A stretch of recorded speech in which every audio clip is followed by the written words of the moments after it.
ਵਾਹਿਗੁਰੂ ਜੀ ਕਾ ਖਾਲਸਾ ਵਾਹਿਗੁਰੂ ਜੀ ਕੀ ਫਤਿਹ। ਸੋ ਗੁਰਮੁਖ ਪਿਆਰਿਓ, ਮਾਲਕ ਸਤਿਗੁਰੂ ਸੱਚੇ ਪਾਤਸ਼ਾਹ ਨਿਰੰਕਾਰ ਪਿਤਾ ਨੇ ਆਪਣੇ ਸਾਰਿਆਂ ਦੇ ਉੱਪਰ ਅਪਾਰ ਕਿਰਪਾ ਕੀਤੀ ਹੈ ਤੇ ਮਹਾਰਾਜ ਸਾਨੂੰ ਇੱਕ ਪਰਿਵਾਰ ਔਰ ਇੱਕ ਸੰਗਤ ਦੇ ਰੂਪ ਵਿੱਚ ਇਕੱਤਰ ਕਰਕੇ ਸਤਿਗੁਰੂ ਸਾਹਿਬ ਸ੍ਰੀ ਗੁਰੂ ਗ੍ਰੰਥ ਸਾਹਿਬ ਜੀ ਦੀ ਗੁਰਬਾਣੀ ਦੁਆਰਾ ਆਪਾਂ ਨੂੰ ਉਸ ਦਰ ਘਰ ਦਾ ਭੇਤ ਦੇ ਰਹੇ ਹਨ ਤੇ ਨਾਲ ਹੀ ਆਪਾਂ ਨੂੰ ਇਹ ਮਾਨਸ ਜਾਮੇ ਦਾ ਜੋ ਮਨੋਰਥ ਹੈ ਇਸ ਸੰਸਾਰ ਵਿੱਚ ਜਨਮ ਲੈਣ ਦਾ ਉਹ ਸਮਝਾ ਰਹੇ ਹਨ। ਸਤਿਗੁਰੂ ਗੁਰਬਾਣੀ ਵਿੱਚ ਆਪਾਂ ਨੂੰ ਸਮਝਾਉਣਾ ਕਰਦੇ। ਮਹਾਰਾਜ ਕਹਿੰਦੇ ਸੰਸਾਰ ਦੇ ਵਿੱਚ ਬਹੁਤ ਐਸੇ ਜੀਵ ਨੇ ਜਿਹੜੇ ਕਹਿੰਦੇ ਕਿ ਆਪਾਂ ਉਸ ਪਰਮਾਤਮਾ ਦੀ ਸੇਵਾ ਕਰ ਰਹੇ ਹਾਂ, ਉਹ ਨਿਰੰਕਾਰ ਸੱਚ ਦੀ, ਵਾਹਿਗੁਰੂ ਦੀ। ਫਿਰ ਮਹਾਰਾਜ ਆਪਾਂ ਨੂੰ ਗੁਰਬਾਣੀ 'ਚ ਸਮਝਾਉਂਦੇ ਕਿ ਸੰਸਾਰ ਦੇ ਜੀਵ ਮਨ ਦੇ ਵਿੱਚ ਹਉਮੈ ਤੇ ਹੰਕਾਰ ਰੱਖਦੇ ਨੇ ਤੇ ਇਹ ਸਮਝਦੇ ਆ ਕਿ ਅਸੀਂ ਪਰਮਾਤਮਾ ਦੀ ਸੇਵਾ ਕਰ ਰਹੇ ਹਾਂ। ਮਹਾਰਾਜ ਗੁਰਬਾਣੀ 'ਚ ਕਹਿੰਦੇ, ਕਿਆ ਕੋਈ ਤੇਰੀ ਸੇਵਾ ਕਰੇ, ਕਿਆ ਕੋ ਕਰੈ ਅਭਿਮਾਨ। ਮਨ ਵਿੱਚ ਅਭਿਮਾਨ ਆ ਤੇ ਉਹ ਸਮਝਦੇ ਆ ਕਿ ਅਸੀਂ ਮਾਲਕ ਦੇ ਮਿਲਾਪ ਦੇ ਰਸਤੇ ਤੇ ਚੱਲ ਰਹੇ ਹਾਂ। ਕਿਆ ਕਿਉ ਕਰੇ ਅਭਿਮਾਨਾ, ਅਭਿਮਾਨ ਕਰਦੇ, ਹੰਕਾਰ ਕਰਦੇ।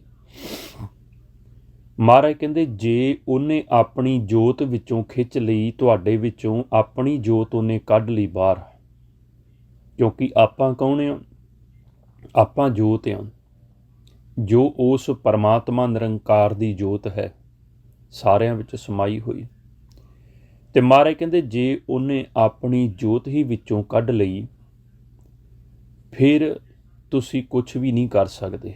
ਜਿਹੜਾ ਹੁਣ ਆਪਾਂ ਹੰਕਾਰ ਰੱਖੀ ਫਿਰਦੇ ਹਾਂ ਆਪਣੇ ਅੰਦਰ ਕਿ ਅਸੀਂ ਬਹੁਤ ਜਪ ਤਪ ਕਰਦੇ ਹਾਂ ਪਰਮਾਤਮਾ ਨੂੰ ਮਿਲਣ ਵਾਸਤੇ, ਮਹਾਰਾਜ ਕਹਿੰਦੇ ਆ, ਜਬ ਆਪਣੀ ਜੋਤ ਖਿੰਚ ਹੈ ਤੂੰ ਸੁਆਮੀ, ਕਿ ਵਾਹਿਗੁਰੂ ਜੇ ਤੂੰ ਆਪਣੀ ਜੋਤ ਹੀ ਵਿੱਚੋਂ ਖਿੱਚ ਲਈ ਸਰੀਰ ਦੇ, ਜਬ ਆਪਣੀ ਜੋਤ ਖਿੱਚੈ ਤੂੰ ਸੁਆਮੀ, ਤਬ ਕੋਈ ਕਰੋ ਦਿਖਾ ਵਿਖਿਆਨਾ। ਕਹਿੰਦੇ ਹੁਣ ਦਿਖਾਓ ਫਿਰ ਕਿ ਤੁਸੀਂ ਜਿਸ ਸਰੀਰ ਦਾ ਅਭਿਮਾਨ ਹੰਕਾਰ ਕਰਦੇ ਸੀ, ਜਿਸ ਸਰੀਰ ਦੇ ਹੰਕਾਰ ਦੇ ਵਿੱਚ ਤੁਸੀਂ ਕਹਿੰਦੇ ਸੀ ਕਿ ਮੈਂ ਹੀ ਮਾਲਕ ਦਾ ਮਿਲਾਪ ਕਰ ਸਕਦਾ, ਹੋਰ ਕੋਈ ਨਹੀਂ ਕਰ ਸਕਦਾ। ਸਤਿਗੁਰੂ ਤਾਂ ਹੀ ਤਾਂ ਮਹਾਰਾਜ ਸਮਝਾ ਰਹੇ। ਮਹਾਰਾਜ ਕਹਿੰਦੇ ਸਮਝਾਉਣ ਵਾਲਾ ਵੀ ਉਹ ਆਪ ਆ ਤੇ ਹਰ ਇੱਕ ਸਰੀਰ ਦੇ ਅੰਦਰ ਬਹਿ ਕੇ ਸਮਝਣ ਵਾਲਾ ਪਰਮਾਤਮਾ ਵੀ ਉਹ ਖੁਦ ਆ। ਭਾਵ ਕਿ ਜਿਵੇਂ ਗੁਰੂ ਗੋਬਿੰਦ ਸਿੰਘ ਪਾਤਸ਼ਾਹ ਮਹਾਰਾਜ ਜੀਆਂ ਦੇ ਆਪਾਂ ਪੜ੍ਹਦੇ ਹਾਂ ਕਿ ਆਪੇ ਗੁਰ ਆਪੇ ਹੈ ਚੇਲਾ, ਆਪੇ ਗੁਰੂ ਬਣੇ ਔਰ ਆਪੇ ਹੀ ਫਿਰ ਪੰਜਾਂ ਪਿਆਰਿਆਂ ਤੋਂ ਉਹਨਾਂ ਨੂੰ ਗੁਰੂ ਦੇ ਅਸਥਾਨ 'ਤੇ ਬਿਠਾ ਕੇ ਕਿ ਤੁਸੀਂ ਅੱਜ ਤੋਂ ਗੁਰੂ ਹੋ, ਤੇ ਆਪ ਚੇਲਾ ਬਣ ਕੇ ਉਹਨਾਂ ਤੋਂ ਅੰਮ੍ਰਿਤ ਛਕਿਆ। ਹੁਣ ਸਤਿਗੁਰੂ ਇੱਥੇ ਵੀ ਇਹੀ ਸਮਝਾ ਰਹੇ ਆਪਾਂ ਨੂੰ ਗੁਰਬਾਣੀ ਦੇ ਵਿੱਚ। ਮਹਾਰਾਜ ਕਹਿੰਦੇ, ਆਪੇ ਗੁਰ ਚੇਲਾ ਹੈ ਆਪੇ, ਆਪੇ ਗੁਣੀ ਨਿਦਾਨਾ, ਕਿ ਤੂੰ ਗੁਰੂ ਵੀ ਆਪ ਹੈ, ਚੇਲਾ ਵੀ ਆਪ ਹੈ। ਕਿਉਂਕਿ ਜਿਵੇਂ ਕੱਲ ਵਿਚਾਰ ਕਰ ਰਹੇ ਸੀ ਗੁਰਮੁਖ ਕਿ ਤੁਹਾਡਾ ਜੀਵਨ ਕਿਵੇਂ ਬਦਲਿਆ। ਹੁਣ ਬਦਲਿਆ ਕਿਵੇਂ? ਕਿ ਅੰਦਰ ਉਹ ਪਰਮਾਤਮਾ ਨਿਰੰਕਾਰ ਸਾਡੇ ਸਾਰਿਆਂ ਦੇ ਆਪ ਹੀ ਬੈਠਾ ਹੋਇਆ। ਜਿਸ ਦਿਨ ਉਹਦੀ ਅਪਾਰ ਕਿਰਪਾ ਹੋ ਜਾਂਦੀ, ਉਹ ਮਨ ਨੂੰ ਪੰਜਾਂ ਤੋਂ ਛੁਡਵਾ ਦਿੰਦਾ ਮਾਲਕ ਨਿਰੰਕਾਰ। ਜਦੋਂ ਆਪਾਂ ਜਪਦੇ ਹਾਂ, ਜਦੋਂ ਆਪਾਂ ਆਰਾਧਦੇ ਹਾਂ ਉਸ ਪਰਮਾਤਮਾ ਨਿਰਾਕਾਰ ਨੂੰ, ਕਿਉਂਕਿ ਗੁਰੂ ਤਾਂ ਉਹ ਆਪ ਹੈ ਸਮਰੱਥ ਸਾਰੀ ਸ੍ਰਿਸ਼ਟੀ ਦੇ ਉੱਪਰ। ਜਿਵੇਂ ਆਪਾਂ ਦੇਖਦੇ ਹਾਂ ਕਿ ਇੱਕ ਸੂਰਜ ਆ, ਹੁਣ ਸੂਰਜ ਇੱਕੋ ਹੀ ਆ ਜਿਹੜਾ ਇਸ ਸੰਸਾਰ ਦੇ ਵਿੱਚ ਆ, ਆਪਣਾ ਜਿਹੜਾ ਸੰਸਾਰ, ਉੱਦਾਂ ਤੇ ਬਹੁਤ ਸਾਰੀਆਂ ਧਰਤੀਆਂ, ਬਹੁਤ ਸਾਰੇ ਅਸਮਾਨ ਨੇ, ਉਹਨਾਂ ਸਾਰਿਆਂ 'ਤੇ ਗ੍ਰਹਿ ਵੱਖਰੇ ਵੱਖਰੇ ਨੇ, ਲੇਕਿਨ ਜਿਸ ਗ੍ਰਹਿ 'ਤੇ ਆਪਾਂ ਵੱਸ ਰਹੇ ਹਾਂ ਉੱਥੇ ਸੂਰਜ ਆਪਾਂ ਸਾਰਿਆਂ ਨੂੰ ਇੱਕ ਹੀ ਨਜ਼ਰ ਆਉਂਦਾ, ਕਿਸੇ ਨੂੰ ਕਿਸੇ ਟਾਈਮ। ਲੇਕਿਨ ਉਸ ਸੂਰਜ ਜਦੋਂ ਚੜ੍ਹਦਾ ਆ, ਉਹਦੀ ਕਿਰਨ ਸਾਰਿਆਂ ਦੇ ਉੱਪਰ ਪੈਂਦੀ ਆ, ਉਹਦੀ ਗਰਮੈਸ਼ ਹਰ ਇੱਕ ਤਨ ਨੂੰ, ਹਰ ਇੱਕ ਸਰੀਰ ਨੂੰ ਮਿਲਦੀ ਆ। ਇਸੇ ਤਰੀਕੇ ਨਾਲ ਉਹ ਪਰਮਾਤਮਾ ਨਿਰਾਕਾਰ ਆਪ ਇੱਕ ਆ, ਅਤੇ ਉਹਦੀ ਜੋਤ, ਉਹਦੀ ਕਿਰਨ ਸਾਡੇ ਅੰਦਰ ਆ। ਅਸੀਂ ਜੋਤ ਸਰੂਪ ਆ। ਅੰਦਰੋਂ ਸਮਝਾਉਣ ਵਾਲਾ ਵੀ ਉਹ ਪਰਮਾਤਮਾ ਆਪ ਆ, ਨਿਰੰਕਾਰ ਆ, ਅਤੇ ਸਮਝਣ ਵਾਲਾ ਵੀ ਆਪੇ। ਤਾਂ ਹੀ ਮਹਾਰਾਜ ਗੁਰਬਾਣੀ 'ਚ ਆਪਾਂ ਨੂੰ ਸਮਝਾਉਂਦੇ ਆ, ਆਪੇ ਗੁਰ ਚੇਲਾ ਹੈ ਆਪੇ, ਆਪੇ ਗੁਣੀ ਨਿਧਾਨਾ। ਅਤੇ ਮਹਾਰਾਜ ਕਹਿੰਦੇ ਆ, ਜਿਵੇਂ ਤੂੰ ਚਲਾਉਣਾ ਸੰਸਾਰ ਨੂੰ ਉਵੇਂ ਹੀ ਸੰਸਾਰ ਚੱਲਦਾ। ਜਿਵੇਂ ਬਹੁਤ ਸਾਰੇ ਜੀਵ ਕਹਿ ਦਿੰਦੇ ਨਾ ਜੀ, ਦੁਨੀਆ 'ਚ ਮਾੜਾ ਕਿਉਂ ਹੁੰਦਾ, ਦੁਨੀਆ 'ਚ ਪਾਪ ਕਹਿਰ ਕਿਉਂ ਹੁੰਦਾ। ਸਤਿਗੁਰੂ ਅੱਜ ਦੇ ਪਾਵਨ ਬਚਨਾਂ ਦੇ ਵਿੱਚ ਸਮਝਾ ਰਹੇ ਕਿ ਉਹ ਪਰਮਾਤਮਾ ਜਿਵੇਂ ਚਲਾਉਂਦਾ ਹੈ ਨਾ, ਸਾਰੀ ਸ੍ਰਿਸ਼ਟੀ ਦੇ ਜੀਵ ਉਸੇ ਪ੍ਰਕਾਰ ਹੀ ਚੱਲਦੇ ਹਨ। ਜਿਵੇਂ ਬਾਬਾ ਬੁੱਢਣ ਸ਼ਾਹ, ਉਹਨਾਂ ਦੇ ਸਮੇਂ ਦੇ ਵਿੱਚ ਐਸਾ ਕੌਤਕ ਵੀ ਹੋਇਆ ਕਿ ਸ਼ੇਰ ਨੇ ਬੱਕਰੀਆਂ ਦੀ ਰਾਖੀ ਕੀਤੀ ਸੀ। ਜਦੋਂ ਬੱਕਰੀਆਂ ਨੂੰ ਚਾਰਨ ਵਾਸਤੇ ਗਏ ਅਤੇ ਸ਼ੇਰ ਨੇ ਰਾਖੀ ਕੀਤੀ ਬੱਕਰੀਆਂ ਦੀ, ਵੀ ਕਿਤੇ ਇੱਧਰ ਉੱਧਰ ਵਿਸਰ ਨਾ ਜਾਣ, ਖਿੱਲਰ ਨਾ ਜਾਣ।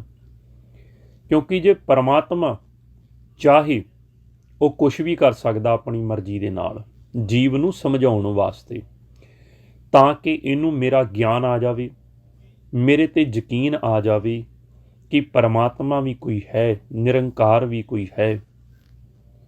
ਜਿਵੇਂ ਅੱਜ ਦੇ ਜੀਵ ਆਪਾਂ ਦੇਖਦੇ ਹਾਂ ਕਿ ਸਮਝਦੇ ਨਹੀਂ, ਮੰਨਦੇ ਹੀ ਨਹੀਂ। ਸਮਝਣਾ ਤੇ ਦੂਰ ਦੀ ਗੱਲ, ਉਹ ਮੰਨਦੇ ਹੀ ਨਹੀਂ।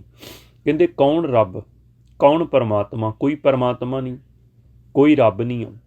ਬਸ ਖਾ ਲਿਆ, ਪੀ ਲਿਆ, ਸੰਸਾਰ 'ਤੇ ਚੰਗੇ ਕੰਮ ਕਰ ਲਓ, ਕੋਈ ਪਰਮਾਤਮਾ ਨਹੀਂ ਆ।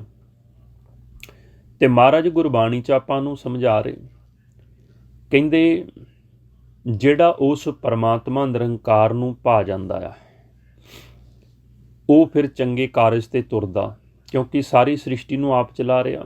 ਤਾਂ ਹੀ ਮਹਾਰਾਜ ਕਹਿੰਦੇ ਜਿਉਂ ਆਪ ਚਲਾਏ ਤਿਵੇਂ ਕੋਈ ਚੱਲੈ। ਜਿਵੇਂ ਤੂੰ ਚਲਾ ਰਿਹਾ, ਕਿਸੇ ਨੂੰ ਕਿਸੇ ਕਰਮ ਦੇ ਨਾਲ ਜੋੜਿਆ ਹੋਇਆ, ਕਿਸੇ ਨੂੰ ਕਿਸੇ ਤਰੀਕੇ ਦੇ ਨਾਲ ਜੋੜਿਆ ਹੋਇਆ। ਜਿਉਂ ਹਰ ਭਾਵੈ ਭਗਵਾਨਾ, ਜੋ ਉਹਨੂੰ ਭਾਉਂਦਾ ਚੰਗਾ ਲੱਗਦਾ ਆ, ਸੰਸਾਰ ਦੇ ਵਿੱਚ ਜੀਵ ਉਹ ਕੁਛ ਕਰਦਾ ਆ। ਉਹਦੇ ਹੁਕਮ, ਉਹਦੀ ਮਰਜ਼ੀ ਤੋਂ ਬਗੈਰ, ਉਹਦੇ ਹੁਕਮ ਤੋਂ ਬਾਹਰ ਰਹਿ ਕੇ ਕੋਈ ਵੀ ਜੀਵ, ਕੋਈ ਵੀ ਕਿਸੇ ਤਰ੍ਹਾਂ ਦਾ ਕਾਰਜ ਨਹੀਂ ਕਰ ਸਕਦਾ। ਸਤਿਗੁਰੂ ਤਾਂ ਹੀ ਤਾਂ ਮਾਰੇ ਸਮਝਾਉਂਦੇ ਆ। ਹੁਣ ਇੱਥੇ ਕੱਲ੍ਹ ਵੀ ਪਰਸੋਂ ਵੀ ਰੋਜ਼ ਹੀ ਗੁਰਮੁਖ ਇੱਕ ਸਵਾਲ ਕਰਦੇ ਆ, ਜਿਹੜਾ ਕਿ ਰੋਜ਼ ਹੁੰਦਾ ਆ, ਅਤੇ ਅੱਜ ਬਹੁਤ ਸੋਹਣੇ ਤਰੀਕੇ ਦੇ ਨਾਲ ਸਤਿਗੁਰਾਂ ਨੇ ਸਾਨੂੰ ਉਹਦਾ ਜਵਾਬ ਦਿੱਤਾ। ਉਹ ਜੀਵ ਸਵਾਲ ਕਰਦੇ ਆ, ਕਹਿੰਦੇ ਪਰਮਾਤਮਾ ਨੇ ਸਾਨੂੰ ਕਿਉਂ ਬਣਾਇਆ, ਪਰਮਾਤਮਾ ਨੇ ਸੰਸਾਰ ਕਿਉਂ ਬਣਾਇਆ, ਇਹ ਪਰਮਾਤਮਾ ਨੇ ਸ੍ਰਿਸ਼ਟੀ ਕਿਉਂ ਬਣਾਈ। ਇਹ ਸਵਾਲ ਕਰਦੇ ਨਾ ਆਪਣੇ ਗੁਰਮੁਖ ਸੰਗਤ ਵਿੱਚ। ਅਤੇ ਮਹਾਰਾਜ ਆਪ ਅੱਜ ਸਤਿਗੁਰੂ ਐਸੀ ਕਿਰਪਾ ਕਰਕੇ ਐਸੇ ਪਾਵਨ ਸ਼ਬਦਾਂ ਰਾਹੀਂ ਸਮਝਾ ਰਹੇ ਆ। ਮਹਾਰਾਜ ਕਹਿੰਦੇ ਆ, ਜਿਉਂ ਆਪ ਚਲਾਏ ਤਿਵੇਂ ਕੋਈ ਚਾਲੈ, ਜਿਉਂ ਭਾਵੈ ਹਰ ਭਗਵਾਨਾ। ਜੋ ਉਹਨੂੰ ਚੰਗਾ ਲੱਗਦਾ ਨਾ, ਉਹ ਉਹਨੇ ਕਰਨਾ ਆ। ਕਿ ਤੂੰ ਸੱਚ ਪਰਮਾਤਮਾ, ਤੇਰੇ ਕੰਮ ਕੋਈ ਨਹੀਂ ਜਾਣ ਸਕਦਾ ਜੋ ਤੂੰ ਕਰ ਰਿਹਾ। ਤਾਂ ਹੀ ਮਹਾਰਾਜ ਕਹਿੰਦੇ ਕਹਿਤ ਨਾਨਕ ਤੂੰ ਸਾਚਾ ਸਾਹਿਬ, ਕੌਣ ਜਾਣੈ ਤੇਰੇ ਕੰਮਾਂ। ਤੇਰੇ ਕੰਮ ਕੌਣ ਜਾਣ ਸਕਦਾ ਵੀ ਤੂੰ ਕੀ ਕਰਨਾ, ਕੀ ਨਹੀਂ ਕਰਨਾ, ਕਿੱਥੇ ਕਿਸ ਤਰ੍ਹਾਂ ਦਾ ਸੰਸਾਰ ਦੇ ਵਿੱਚ ਉਤਪਤੀ ਹੋਣੀ, ਕਿੱਥੇ ਪਰਲੋ ਆਉਣੀ, ਕਿੱਥੇ ਸਰਵਨਾਸ਼ ਹੋਣਾ, ਕਿੱਥੇ ਕੁਛ ਫਾਇਦਾ ਹੋਣਾ, ਕੁਛ ਉੱਗਣਾ। ਇਹ ਉਸ ਨਿਰਾਕਾਰ ਪਰਮਾਤਮਾ ਦਾ ਆਪਣਾ ਕੰਮ ਆ, ਉਹਦਾ ਆਪਣਾ ਕਾਰਜ ਆ।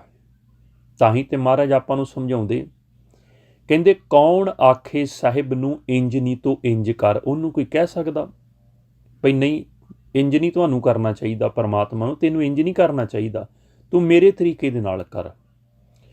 ਅਗਰ ਇਸ ਤਰ੍ਹਾਂ ਦੀ ਗੱਲ ਹੁੰਦੀ ਤੇ ਹੁਣ ਨੂੰ ਦੁਨੀਆ ਦੇ ਸੰਸਾਰ ਵਿੱਚ ਕੋਈ ਬਚਣਾ ਹੀ ਨਹੀਂ ਸੀ, ਕਿਉਂਕਿ ਹਰ ਇੱਕ ਨੇ ਪਰਮਾਤਮਾ ਕੋਲੋਂ ਆਪਣੀ ਮਰਜ਼ੀ ਦੀ ਗੱਲ ਮਨਵਾਉਣੀ ਸੀ ਵੀ ਨਹੀਂ ਤੂੰ ਮੇਰੀ ਮੰਨ, ਤੂੰ ਮੇਰੀ ਮੰਨ। ਪਰਿਵਾਰ ਦੇ ਵਿੱਚ ਸਿਰਫ 4-5 ਜਣੇ ਜੀਵ ਹੋਣ ਨਾ, ਉੱਥੇ ਵੀ ਝਗੜਾ ਸ਼ੁਰੂ ਹੋ ਜਾਂਦਾ। ਪਰਿਵਾਰ ਦਾ ਹਰ ਇੱਕ ਜੀਵ ਜਿਹੜਾ ਕੋਈ ਵੱਡਾ ਉਹਨਾਂ ਨੂੰ ਕਮਾ ਕੇ ਦਿੰਦਾ, ਲਿਆ ਕੇ ਦਿੰਦਾ ਚੀਜ਼ਾਂ, ਦੂਸਰੇ ਜੀਵ ਆਪਣੀ ਮਰਜ਼ੀ ਕਰਵਾਉਂਦੇ, ਮੇਰੇ ਵਾਸਤੇ ਆਹ ਚਾਹੀਦਾ, ਮੈਨੂੰ ਆਹ ਚਾਹੀਦਾ। ਤੇ ਮਹਾਰਾਜ ਕਹਿੰਦੇ ਇੰਨੀ ਵੱਡੀ ਸ੍ਰਿਸ਼ਟੀ ਉਹ ਨਿਰੰਕਾਰ ਸਾਂਭ ਕੇ ਬੈਠਾ, ਇੰਨੀ ਅਲੌਕਿਕ ਸ਼ਕਤੀ ਆਓ ਉਹ ਪਰਮਾਤਮਾ ਨਿਰਾਕਾਰ, ਕਿ ਹੁਣ ਨੂੰ ਤਾਂ ਸੰਸਾਰ ਵਿੱਚ ਕੋਈ ਬਚਣਾ ਨਹੀਂ ਸੀ। ਤਾਂ ਹੀ ਤਾਂ ਮਹਾਰਾਜ ਕਹਿੰਦੇ ਆ ਕਿ ਉਹਦੇ ਕਰਮ ਜੋ ਉਹ ਕਰ ਰਿਹਾ, ਕਿਉਂਕਿ ਉਹਨੂੰ ਕੋਈ ਸਲਾਹ ਨਹੀਂ ਦੇ ਸਕਦਾ, ਉਹਨੂੰ ਕੋਈ ਕਹਿ ਨਹੀਂ ਸਕਦਾ, ਨਾ ਹੀ ਉਹਨੇ ਕਿਸੇ ਦੀ ਸਲਾਹ ਮੰਨਣੀ ਆ। ਇੰਨਾ ਜ਼ਰੂਰ ਸਤਿਗੁਰਾਂ ਗੁਰਬਾਣੀ 'ਚ ਕਿਹਾ ਕਿ ਤੂੰ ਭਗਤਾਂ ਕੇ ਵਸ, ਭਗਤਾਂ ਤਾਣ ਤੇਰਾ। ਜਿਹੜੇ ਬੰਦਗੀ ਕਰਦੇ, ਭਗਤੀ ਕਰਦੇ, ਉੱਦਾਂ ਤੇ ਮਹਾਰਾਜ ਕਹਿੰਦੇ ਆ ਉਹਨੇ ਸਾਰੀ ਸ੍ਰਿਸ਼ਟੀ ਨੂੰ ਆਪਣੇ ਵਸ ਵਿੱਚ ਕਰਕੇ ਰੱਖਿਆ ਆ। ਆਪਾਂ ਕਈ ਵਾਰ ਦੇਖਦੇ ਹਾਂ ਸ਼ੇਰ ਜਿਹੜਾ ਆ ਬਹੁਤ ਸਾਰੇ ਜਾਨਵਰਾਂ ਨੂੰ ਖਾ ਵੀ ਜਾਂਦਾ। ਕਈ ਵਾਰ ਕਈ ਫੁਰਤੀਲੇ ਜਿਹੜੇ ਜਾਨਵਰ ਨੇ ਸ਼ੇਰ ਦੇ ਮੂੰਹ ਵਿੱਚ ਆਏ ਵੀ ਨਿਕਲ ਜਾਂਦੇ ਨੇ, ਕਿਉਂਕਿ ਉਹਦੀਆਂ ਖੇਡਾਂ ਪਰਮਾਤਮਾ ਦੀਆਂ ਨਿਰਾਕਾਰ ਦੀਆਂ। ਮਹਾਰਾਜ ਕਹਿੰਦੇ ਇੰਨੀ ਸਾਰੀ ਸ੍ਰਿਸ਼ਟੀ ਨੂੰ ਚਲਾ ਰਿਹਾ ਉਹ ਨਿਰਾਕਾਰ, ਉਹ ਵਾਹਿਗੁਰੂ। ਮਹਾਰਾਜ ਕਹਿੰਦੇ ਆ ਕਹਿਤ ਨਾਨਕ ਤੂੰ ਸਾਚਾ ਸਾਹਿਬ, ਕੌਣ ਜਾਣੈ ਤੇਰੇ ਕੰਮਾਂ, ਤੇਰੇ ਕੰਮ ਤੂੰ ਕੀ ਕਰਨਾ ਕੀ ਨਹੀਂ ਕਰਨਾ। ਮਹਾਰਾਜ ਕਹਿੰਦੇ ਭਗਤ ਜਿਹੜੇ ਨੇ ਉਹ ਉਹਨੂੰ ਆਪਣੇ ਵਸ ਵਿੱਚ ਕਰ ਲੈਂਦੇ ਨੇ, ਲੇਕਿਨ ਭਗਤਾਂ ਦਾ ਮਨ ਇੱਦਾਂ ਦਾ ਹੋ ਜਾਂਦਾ, ਇੱਦਾਂ ਦਾ ਭਾਵ ਕਿ ਉਹ ਪਰਮਾਤਮਾ ਵਰਗੇ ਹੀ ਹੋ ਜਾਂਦੇ, ਉਹਨਾਂ ਦਾ ਮਨ ਜਿਹੜਾ ਅੰਦਰੋਂ। ਫਿਰ ਉਹ ਕਿਸੇ ਨਾਲ ਵੈਰ ਵਿਰੋਧ ਤਾਂ ਉਹਨਾਂ ਨੂੰ ਪਤਾ ਹੀ ਨਹੀਂ ਹੁੰਦਾ, ਫੁਰਨਾ ਵੀ ਨਹੀਂ ਆਉਂਦਾ ਕਿ ਵੈਰ ਵਿਰੋਧ ਕੀ ਹੁੰਦਾ, ਨਿੰਦਿਆ ਚੁਗਲੀ ਕੀ ਹੁੰਦੀ।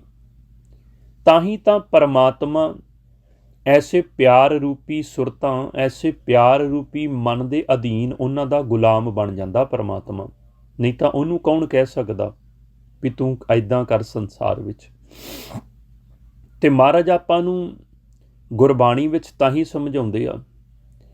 ਮਹਾਰਾਜ ਕਹਿੰਦੇ ਇਸੇ ਕਰਕੇ ਜਦੋਂ ਉਹ ਖੁਸ਼ ਹੁੰਦਾ ਪਰਮਾਤਮਾ ਨਿਰਾਕਾਰ, ਜਿਹੜੇ ਉਹਦੇ ਭਗਤ ਬਣ ਜਾਂਦੇ ਨੇ, ਉਹਨਾਂ ਨੂੰ ਵਡਿਆਈ ਮਿਲਦੀ ਸੰਸਾਰ ਵਿੱਚ। ਜਿਹੜੇ ਉਹਨੂੰ ਭਾ ਜਾਂਦੇ, ਜਿਹੜੇ ਉਹਦੀ ਕਮਾਈ ਕਰਦੇ ਨਾਮ ਦੀ ਸਿਮਰਨ ਦੀ। ਤੇ ਕੁਛ ਐਸੇ ਜੀਵ ਹੁੰਦੇ ਨੇ ਸੰਸਾਰ ਦੇ ਵਿੱਚ ਜਿਹੜੇ ਭਰਮ ਵਿੱਚ ਹੀ ਆਪਣਾ ਜੀਵਨ ਬਤੀਤ ਕਰਦੇ ਨੇ। ਜਿਵੇਂ ਹੁਣ ਵੀ ਲੋਕੀ ਸੰਸਾਰ ਨੂੰ ਭਰਮਾਂ ਵਿੱਚ ਪਾਇਆ ਹੋਇਆ, ਬਹੁਤ ਸਾਰੇ ਲੋਕਾਂ ਨੇ ਇੱਥੋਂ ਧਾਗਾ ਮਿਲਦਾ ਜੀ, ਤਵੀਤ ਮਿਲਦਾ, ਲੈ ਆਓ, ਤੁਹਾਡਾ ਆਹ ਕੰਮ ਨਹੀਂ ਹੁੰਦਾ ਉਹ ਹੋ ਜਾਊਗਾ। ਫਲਾਣੇ ਥਾਂ ਤੋਂ ਇੱਕ ਸਵਾਹ ਦੀ ਪੁੜੀ ਮਿਲਦੀ, ਤੁਸੀਂ ਉਹ ਲੈ ਆਓ, ਜੇ ਤੁਹਾਡੇ ਸਰੀਰ ਤੋਂ ਬਿਮਾਰੀ ਨਹੀਂ ਟਲਦੀ ਉਹ ਟਲ ਜਾਊਗੀ। ਤੇ ਗੁਰਮੁਖ ਸਮਝਾਉਂਦੇ ਆ, ਕਹਿੰਦੇ ਕਾਲ ਨੇ ਵੀ ਆਪਣੇ ਜਿਹੜੇ ਆ ਨਾ ਉਹ ਸੰਤ ਬਿਠਾਏ ਹੋਏ ਆ, ਕਿਉਂਕਿ ਉਹਨਾਂ ਦੇ ਅੰਦਰ ਉਹ ਵਸਿਆ ਹੋਇਆ। ਕਾਲ ਨੇ ਕਿਉਂ ਸੰਤ ਬਿਠਾਏ? ਔਰ ਕਾਲ ਦੇ ਸੰਤਾਂ ਦਾ ਕੰਮ ਜਿਹੜਾ ਬਹੁਤ ਛੇਤੀ ਹੋ ਜਾਂਦਾ। ਧਾਗਾ ਲਿਆਉਂਦੇ ਆ, ਬਿਮਾਰੀ ਹਟ ਜਾਂਦੀ। ਸਵਾਹ ਦੀਆਂ ਪੁੜੀਆਂ ਲਿਆਉਂਦੇ ਘਰ ਦੇ ਵਿੱਚ ਤੇ ਬੜੀਆਂ ਬਰਕਤਾਂ ਆ ਜਾਂਦੀਆਂ। ਕਿਉਂ? ਕਿਉਂਕਿ ਕਾਲ ਨੇ ਇਹੋ ਜਿਹੇ ਸਰੀਰਾਂ ਨੂੰ ਚੱਕਰਵਿਊਹ ਦੇ ਵਿੱਚ ਫਸਾ ਕੇ ਰੱਖਣਾ ਕਿ ਉਹਨਾਂ ਦਾ ਯਕੀਨ ਉੱਥੇ ਬਣ ਜਾਵੇ ਕਿ ਕਰਨੀ ਵਾਲਾ ਬਾਬਾ ਹੈ ਜੀ ਇਹ, ਉੱਥੇ ਜਾਓ ਜੋ ਮੰਗੋ ਮਿਲ ਜਾਂਦਾ। ਧਾਗਾ ਤਵੀਤ ਲੈ ਕੇ ਆਓ, ਸਾਰੇ ਕੰਮ ਪੂਰੇ ਹੋ ਜਾਂਦੇ। ਇਹੀ ਤਾਂ ਭਰਮ ਆ।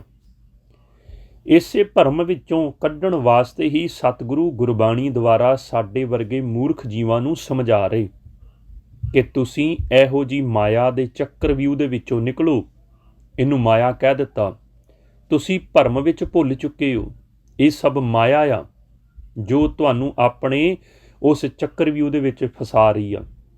ਤੁਸੀਂ ਇੱਕ ਪਰਮਾਤਮਾ ਸੱਚ ਨਿਰੰਕਾਰ ਦੇ ਨਾਲ ਜੁੜੋ, ਫਿਰ ਤੁਹਾਡੇ ਤਨ 'ਤੇ ਕੋਈ ਦੁੱਖ ਆ ਜੇ, ਤੁਹਾਡੇ ਘਰ ਦੇ ਵਿੱਚ ਕੋਈ ਦੁੱਖ ਆ ਜੇ, ਫਿਰ ਉਹ ਤੁਹਾਨੂੰ ਮਹਿਸੂਸ ਨਹੀਂ ਹੋਏਗਾ ਜਦੋਂ ਤੁਸੀਂ ਉਸ ਨਿਰੰਕਾਰ ਪਰਮਾਤਮਾ ਦੇ ਉੱਪਰ ਪੂਰਨ ਤੌਰ 'ਤੇ ਭਰੋਸਾ ਰੱਖ ਕੇ ਚੱਲੋਗੇ। ਮਨ ਆਨੰਦ ਵਿੱਚ, ਖੁਸ਼ੀ ਵਿੱਚ, ਖੇੜੇ ਵਿੱਚ ਰਹੇਗਾ। ਸਤਿਗੁਰੂ ਤਾਂ ਹੀ ਸਮਝਾਉਂਦੇ, ਕਹਿੰਦੇ ਇੱਕ ਨਾ ਘਰ ਮਹਿ ਦੇ ਵਡਿਆਈ, ਇੱਕ ਭਰਮ ਭਵੇ ਅਭਿਮਾਨਾ। ਉਹ ਭਰਮ ਵਿੱਚ ਪੈ ਜਾਂਦੇ, ਤੇ ਜਿਹੜੇ ਗੁਰਮੁਖ ਸੱਚ ਪਰਮਾਤਮਾ ਨਿਰਾਕਾਰ ਦੀ ਵਡਿਆਈ ਕਰਦੇ, ਸਿਮਰਨ ਕਰਦੇ, ਨਾਮ ਜਪਦੇ, ਉਹਨਾਂ ਨੂੰ ਪਰਮਾਤਮਾ ਦੀ ਵਡਿਆਈ ਮਿਲਦੀ, ਫਿਰ ਉਹਨਾਂ ਨੂੰ ਸੰਸਾਰ ਵਿੱਚ ਵੀ ਵਡਿਆਈ ਮਿਲਦੀ। ਸਤਿਗੁਰੂ ਗੁਰਬਾਣੀ 'ਚ ਆਪਾਂ ਨੂੰ ਤਾਂ ਹੀ ਤੇ ਸਮਝਾਉਂਦੇ, ਮਹਾਰਾਜ ਕਹਿੰਦੇ ਪੂਰਾ ਥਾਟ ਬਣਾਇਆ ਪੂਰਾ ਵੇਖੋ ਏਕ ਸਮਾਨਾ। ਉਸ ਪਰਮਾਤਮਾ ਨੇ ਕੈਸੀ ਅਚਰਜ ਖੇਡ ਬਣਾਈ ਹੈ ਸੰਸਾਰ ਵਿੱਚ, ਔਰ ਇੱਕ ਸਮਾਨ ਇੱਕੋ ਜਿਹਾ ਹੀ ਸਾਰਿਆਂ ਨੂੰ ਸਵਾਸ ਦੇ ਰਿਹਾ। ਇਹ ਨਹੀਂ ਵੀ ਕਿਸੇ ਨੂੰ ਸਵਾਸ ਥੋੜ੍ਹਾ ਆਉਂਦਾ, ਕਿਸੇ ਨੂੰ ਜ਼ਿਆਦਾ ਆਉਂਦਾ, ਸਾਰਿਆਂ ਨੂੰ ਸਵਾਸ ਇੱਕੋ ਜਿਹਾ ਹੀ ਦੇ ਰਿਹਾ। ਤੇ ਮਹਾਰਾਜ ਗੁਰਬਾਣੀ ਸਮਝਾਉਂਦੇ ਆ, ਮਹਾਰਾਜ ਕਹਿੰਦਾ ਇਸ ਪਰਪੰਚ ਮੈਂ ਸਾਚੇ ਨਾਮ ਕੀ ਵਡਿਆਈ, ਮਤ ਕੋ ਧਰੋ ਗਮਾਨਾ। ਸਤਿਗੁਰੂ ਗੁਰਬਾਣੀ ਸਮਝਾਉਂਦੇ ਕਿ ਇਸ ਯੁੱਗ ਦੇ ਵਿੱਚ ਇੱਕ ਸੱਚ ਪਰਮਾਤਮਾ ਦੇ ਨਾਮ ਦੀ ਵਡਿਆਈ ਆ, ਹੋਰ ਕਿਸੇ ਚੀਜ਼ ਦੀ ਵਡਿਆਈ ਨਹੀਂ ਮਿਲਣੀ। ਤੁਸੀਂ ਸੰਸਾਰ ਵਿੱਚ ਕਾਰਜ ਕਰਦੇ ਹੋ ਕਿ ਮੈਨੂੰ ਵਡਿਆਈ ਮਿਲੇ, ਸੰਸਾਰ ਦੇ ਜੀਵ ਮੇਰੇ ਅੱਗੇ ਪਿੱਛੇ ਤੁਰਨ, ਹਰ ਇੱਕ ਕੰਮ ਵਿੱਚ ਮੇਰੀ ਸਲਾਹ ਲੈਣ, ਜਿੱਥੇ ਵੀ ਬਹਿਣ ਮੇਰੀ ਸਿਫਤ ਕਰਨ, ਮੇਰੀ ਗੱਲ ਕਰਨ। ਤੇ ਮਹਾਰਾਜ ਕਹਿੰਦੇ ਆ ਜੇ ਵਡਿਆਈ ਲੈਣੀ ਚਾਹੁੰਦੇ ਹੋ, ਜੇ ਮਾਣ ਲੈਣਾ ਚਾਹੁੰਦੇ ਹੋ ਤੁਸੀਂ, ਤੇ ਮਹਾਰਾਜ ਕਹਿੰਦੇ ਤੁਹਾਨੂੰ ਉਸ ਸੱਚ ਪਰਮਾਤਮਾ ਦੇ ਨਾਮ ਨਾਲ ਜੁੜਨਾ ਪਵੇਗਾ। ਫਿਰ ਸੰਸਾਰ ਤੁਹਾਡੀ ਵਡਿਆਈ ਕਰੂਗਾ, ਫਿਰ ਪਰਲੋਕ ਵਿੱਚ ਵੀ ਤੁਹਾਡੀ ਵਡਿਆਈ ਹੋਊਗੀ। ਸਤਿਗੁਰੂ ਕਹਿੰਦੇ ਆ ਇਸ ਪਰਪੰਚ ਮੈਂ ਸਾਚੇ ਨਾਮ ਕੀ ਵਡਿਆਈ, ਮਤ ਕੋ ਧਰੋ ਗਮਾਨਾ। ਤੁਸੀਂ ਆਪਣਾ ਹੰਕਾਰ ਛੱਡ ਦਿਓ, ਸੱਚ ਪਰਮਾਤਮਾ ਦੇ ਨਾਮ ਨਾਲ ਜੁੜ ਜਾਓ। ਤੇ ਮਹਾਰਾਜ ਕਹਿੰਦੇ ਆ ਜਿਹਨੂੰ ਸਤਿਗੁਰ ਦੀ ਮਤ ਆ ਜਾਂਦੀ ਹੈ ਨਾ, ਉਹ ਫਿਰ ਸਤਿਗੁਰ ਦੇ ਵਿੱਚ ਹੀ ਸਮਾ ਜਾਂਦਾ। ਹੁਣ ਸਤਿਗੁਰ ਦੀ ਮਤ ਕਿੱਦਾਂ ਆਉਂਦੀ ਆ? ਜਿਵੇਂ ਆਪਾਂ ਸਾਰੇ ਹੁਣ ਸੰਗਤ ਰੂਪ ਵਿੱਚ ਬੈਠੇ ਹਾਂ, ਉਸ ਸੱਚ ਪਰਮਾਤਮਾ ਨਿਰਾਕਾਰ ਦੇ ਨਾਲ ਆਪਾਂ ਜੁੜੇ ਹੋਏ ਹਾਂ, ਵਾਹਿਗੁਰੂ ਦੇ ਨਾਲ, ਔਰ ਉਹਦੀ ਵਡਿਆਈ ਕਰ ਰਹੇ ਹਾਂ। ਗੁਰਬਾਣੀ ਦੁਆਰਾ ਆਪਾਂ ਉਸ ਪਰਮਾਤਮਾ ਦੀ ਸਿਫਤ ਸਲਾਹ ਕਰ ਰਹੇ ਹਾਂ। ਤੇ ਮਹਾਰਾਜ ਤਾਈਓ ਕਹਿੰਦੇ ਆਪਾਂ ਨੂੰ ਗੁਰਬਾਣੀ ਵਿੱਚ, ਕਹਿੰਦੇ ਸਤਿਗੁਰ ਕੀ ਮਤ ਜਿਸਨੂੰ ਮਤ ਆਵੈ, ਸੋ ਸਤਿਗੁਰ ਮਾਹੇ ਸਮਾਨਾ। ਉਹ ਫਿਰ ਉਸ ਪਰਮਾਤਮਾ ਦੇ ਵਿੱਚ ਹੀ ਸਮਾ ਜਾਂਦਾ ਜਿਹਨੂੰ ਉਹਦੀ ਵਡਿਆਈ ਮਿਲ ਗਈ, ਔਰ ਜਿਹਨੇ ਆਪਣੇ ਮਨ ਦੇ ਅੰਦਰੋਂ ਹਉਮੈ ਹੰਕਾਰ ਨੂੰ ਖਤਮ ਕਰ ਲਿਆ। ਸਤਿਗੁਰੂ ਕਹਿੰਦੇ ਵੀ ਦੇਖੋ ਹੁਣ ਵਡਿਆਈ ਕਿਵੇਂ ਮਿਲਦੀ ਹੈ ਤੇ ਪਰਮਾਤਮਾ ਨਿਰਾਕਾਰ ਦੀ ਖੋਜ ਕਿਵੇਂ ਸਾਨੂੰ ਪਤਾ ਲੱਗਦਾ ਹੈ। ਮਹਾਰਾਜ ਕਹਿੰਦੇ ਆ ਜਿਹੜਾ ਇਸ ਗੁਰਬਾਣੀ, ਇਹ ਬਾਣੀ ਜੋ ਜੀਓ ਜਾਣੈ, ਜਿਹੜਾ ਜਾਣ ਲੈਂਦਾ ਗੁਰਬਾਣੀ ਨੂੰ, ਜਿਵੇਂ ਆਪਾਂ ਅੱਗੇ ਵੀ ਵਿਚਾਰਾਂ ਕਰਦੇ, ਇੱਕ ਹੁੰਦਾ ਪੜ੍ਹਨਾ, ਇੱਕ ਹੁੰਦਾ ਜਾਣ ਲੈਣਾ, ਵੀ ਸਮਝ ਲੱਗਣੀ ਸ਼ੁਰੂ ਹੋ ਗਈ ਕਿ ਸਤਿਗੁਰੂ ਗੁਰਬਾਣੀ ਵਿੱਚ ਆਪਾਂ ਨੂੰ ਕੀ ਸਮਝਾ ਰਿਹਾ। ਮਹਾਰਾਜ ਕਹਿੰਦੇ ਇਹ ਬਾਣੀ ਜੋ ਜੀਓ ਜਾਣੈ, ਤਿਸ ਅੰਤਰ ਰਵੈ ਹਰ ਨਾਮਾ। ਫਿਰ ਉਹਨਾਂ ਦੇ ਅੰਦਰ ਜਿਹੜਾ ਉਹ ਨਾਮ ਹਮੇਸ਼ਾ ਵਾਸਤੇ ਵਸ ਜਾਂਦਾ। ਤੇ ਮਹਾਰਾਜ ਕਹਿੰਦੇ ਆ ਸੱਚ ਜਾਣਿਓ। ਹੁਣ ਬਹੁਤ ਸਾਰੇ ਜੀਵ ਕਹਿੰਦੇ ਆ ਨਾ ਜੀ ਕੋਈ ਜੂਨਾਂ ਨਹੀਂ ਹੁੰਦੀਆਂ, ਬਸ ਜੇ ਬੰਦਾ ਮਰਦਾ ਤੇ ਉਹ ਬੰਦਾ ਹੀ ਪੈਦਾ ਹੁੰਦਾ, ਜੇ ਜਾਨਵਰ ਮਰਦਾ ਤੇ ਜਾਨਵਰ ਹੀ ਪੈਦਾ ਹੁੰਦਾ, ਜੇ ਪੰਛੀ ਮਰਦਾ ਤੇ ਪੰਛੀ ਪੈਦਾ ਹੁੰਦਾ। ਸਤਿਗੁਰੂ, ਆਪਾਂ ਸਤਿਗੁਰਾਂ ਦੇ ਪਾਵਨ ਬਚਨ ਅੱਗੇ ਕਈ ਵਾਰ ਸਰਵਣ ਕਰਦੇ ਹਾਂ ਕਿ ਫਿਰਤ ਫਿਰਤ ਬਹੁਤੇ ਜੁਗ ਹਾਰਿਓ ਮਾਨਸ ਦੇਹ ਲਈ। ਕਈ ਯੁੱਗ ਆਪਾਂ ਸੰਸਾਰ 'ਚ ਫਿਰਦੇ ਰਹੇ, ਫਿਰ ਜਾ ਕੇ ਆਪਾਂ ਨੂੰ ਮਾਨਸ ਜਾਮਾ ਮਿਲਿਆ। ਤੇ ਮਹਾਰਾਜ ਇੱਥੇ ਵੀ ਕਹਿ ਰਹੇ ਆ ਕਿ 4 ਯੁੱਗਾਂ ਦਾ ਨਿਬੇੜਾ ਕਰਨ ਦਾ ਹੁਣ ਸਮਾਂ ਮਿਲਿਆ ਤੁਹਾਨੂੰ। ਦੇਖਿਓ ਕਦੇ ਗਵਾ ਕੇ ਨਾ ਚੱਲ ਜਿਓ। ਦੇਖੋ ਸਤਿਗੁਰੂ ਗੁਰਬਾਣੀ ਵਿੱਚ ਇੰਨੀ ਬਖਸ਼ਿਸ਼ ਕਰ ਰਹੇ ਆ ਕਿ 4 ਯੁੱਗਾਂ ਦਾ ਨਿਬੇੜਾ ਕਰਨ ਦਾ ਹੁਣ ਮੌਕਾ ਜੇ ਤੁਹਾਡੇ ਕੋਲ। ਮਹਾਰਾਜ ਕਹਿੰਦੇ ਆ, ਚਹੁੰ ਜੁਗਾਂ ਕਾ ਹੁਣ ਨਬੇੜਾ, ਨਰ ਮਨੁੱਖਾਂ ਨੂੰ ਏਕ ਨਿਧਾਨਾ। ਤੁਹਾਨੂੰ ਇਹੋ ਜਿਹੀ ਵਸਤੂ ਮਿਲ ਗਈ ਜੇ, ਕਿਹੜੀ? ਮਨੁੱਖਾ ਜਨਮ। ਤੇ ਫਿਰ ਤੁਸੀਂ ਸਮਝੋ ਇਸ ਚੀਜ਼ ਨੂੰ, ਸਮਝੋ ਉਹ ਪਰਮਾਤਮਾ ਦੇ ਸਿਧਾਂਤ ਨੂੰ। ਇਹ ਮਾਨਸ ਜਾਮੇ ਦਾ ਲਾਹਾ ਫਾਇਦਾ ਚੁੱਕ ਲਓ। 4 ਯੁੱਗ ਬੜੇ ਔਖੇ ਲੰਘਣੇ ਆ। ਕਦੋਂ 4 ਯੁੱਗ ਦੇ ਬਾਅਦ ਫਿਰ ਇਹ ਮਾਨਸ ਜਾਮਾ ਮਿਲੇ ਆਪਾਂ ਨੂੰ? ਕਦੋਂ ਸਤਿਗੁਰ ਕਿਰਪਾ ਕਰਨ ਤੇ ਇਹ ਮਨੁੱਖਾ ਜਨਮ ਦਾ ਆਪਾਂ ਲਾਹਾ ਖੱਟੀਏ? ਫਿਰ ਮਹਾਰਾਜ ਆਪਾਂ ਨੂੰ ਬਾਰ-ਬਾਰ ਗੁਰਬਾਣੀ ਵਿੱਚ ਸਮਝਾ ਰਹੇ, ਕਹਿੰਦੇ ਚਹੁੰ ਜੁਗਾਂ ਕਾ ਹੁਣ ਨਬੇੜਾ, ਨਰ ਮਨੁੱਖਾਂ ਨੂੰ ਏਕ ਨਿਧਾਨਾ। ਕਿ 4 ਯੁੱਗਾਂ ਦੇ ਨਬੇੜੇ ਕਰਨ ਦਾ ਹੁਣ ਸਮਾਂ ਆ ਗਿਆ ਜੇ ਮਨੁੱਖਾ ਜਨਮ। ਤੇ ਦੇਖਿਓ ਕਿਤੇ ਗਵਾ ਕੇ ਨਾ ਚੱਲ ਜਿਓ। ਮਹਾਰਾਜ ਕਹਿੰਦੇ ਆ ਕਿ ਜਿਵੇਂ ਹੁਣ ਸੰਸਾਰ ਦੇ ਜੀਵ ਜਪ ਤੇ ਤਪ ਕਰਦੇ ਆ ਅਨੇਕਾਂ ਤਰ੍ਹਾਂ ਦੇ, ਕੋਈ ਜਤੀ ਬਣ ਜਾਂਦਾ, ਕੋਈ ਸਤੀ ਬਣ ਜਾਂਦਾ, ਕੋਈ ਤੀਰਥਾਂ ਤੇ ਚਲ ਜਾਂਦਾ। ਸਤਿਗੁਰ ਕਹਿੰਦੇ ਆ ਜਿਹੜੇ ਪਹਿਲੇ ਸਮੇਂ ਸੀ ਨਾ, ਪਹਿਲੇ ਯੁੱਗ ਸੀ ਜਿਹੜੇ, ਉਦੋਂ ਪਾਪ ਨਹੀਂ ਸੀ ਇੰਨੇ ਜ਼ਿਆਦਾ ਹੁੰਦੇ। ਪਹਿਲੇ ਯੁੱਗ, ਕਲ ਯੁੱਗ ਤੋਂ ਪਹਿਲੋਂ, ਜਿਵੇਂ ਤ੍ਰੇਤਾ, ਦੁਆਪਰ, ਸਤਯੁੱਗ, ਉਦੋਂ ਇਹਨੇ ਪਾਪ ਨਹੀਂ ਸੀ ਤੇ ਮਨ ਨਿਰਮਲ ਸੀ। ਬਹੁਤ ਘੱਟ ਫੁਰਨੇ ਵਿਚਾਰ ਹੁੰਦੇ ਸੀ ਜੀਵਾਂ ਦੇ ਮਾੜੇ, ਈਰਖਾ ਵੈਰ ਵਿਰੋਧ ਬਹੁਤ ਘੱਟ ਹੁੰਦਾ ਸੀ। ਅਸੀਂ ਤੇ ਤ੍ਰੇਤੇ, ਦੁਆਪਰ, ਸਤਯੁੱਗ ਦੀ ਗੱਲ ਕਰਦੇ ਹਾਂ ਨਾ। ਜੇ ਆਪਾਂ ਆਹੀ 20-25 ਸਾਲ ਹੀ ਥੋੜ੍ਹਾ ਜਿਹਾ ਪਿੱਛੇ ਚੱਲ ਜਾਈਏ ਤੇ ਆਪਣੇ ਪਿੰਡਾਂ ਦੇ ਵਿੱਚ, ਆਪਣੇ ਨਗਰਾਂ ਦੇ ਵਿੱਚ ਪਰਿਵਾਰਾਂ ਦਾ ਕਿੰਨਾ ਏਕਾ ਹੁੰਦਾ ਸੀ।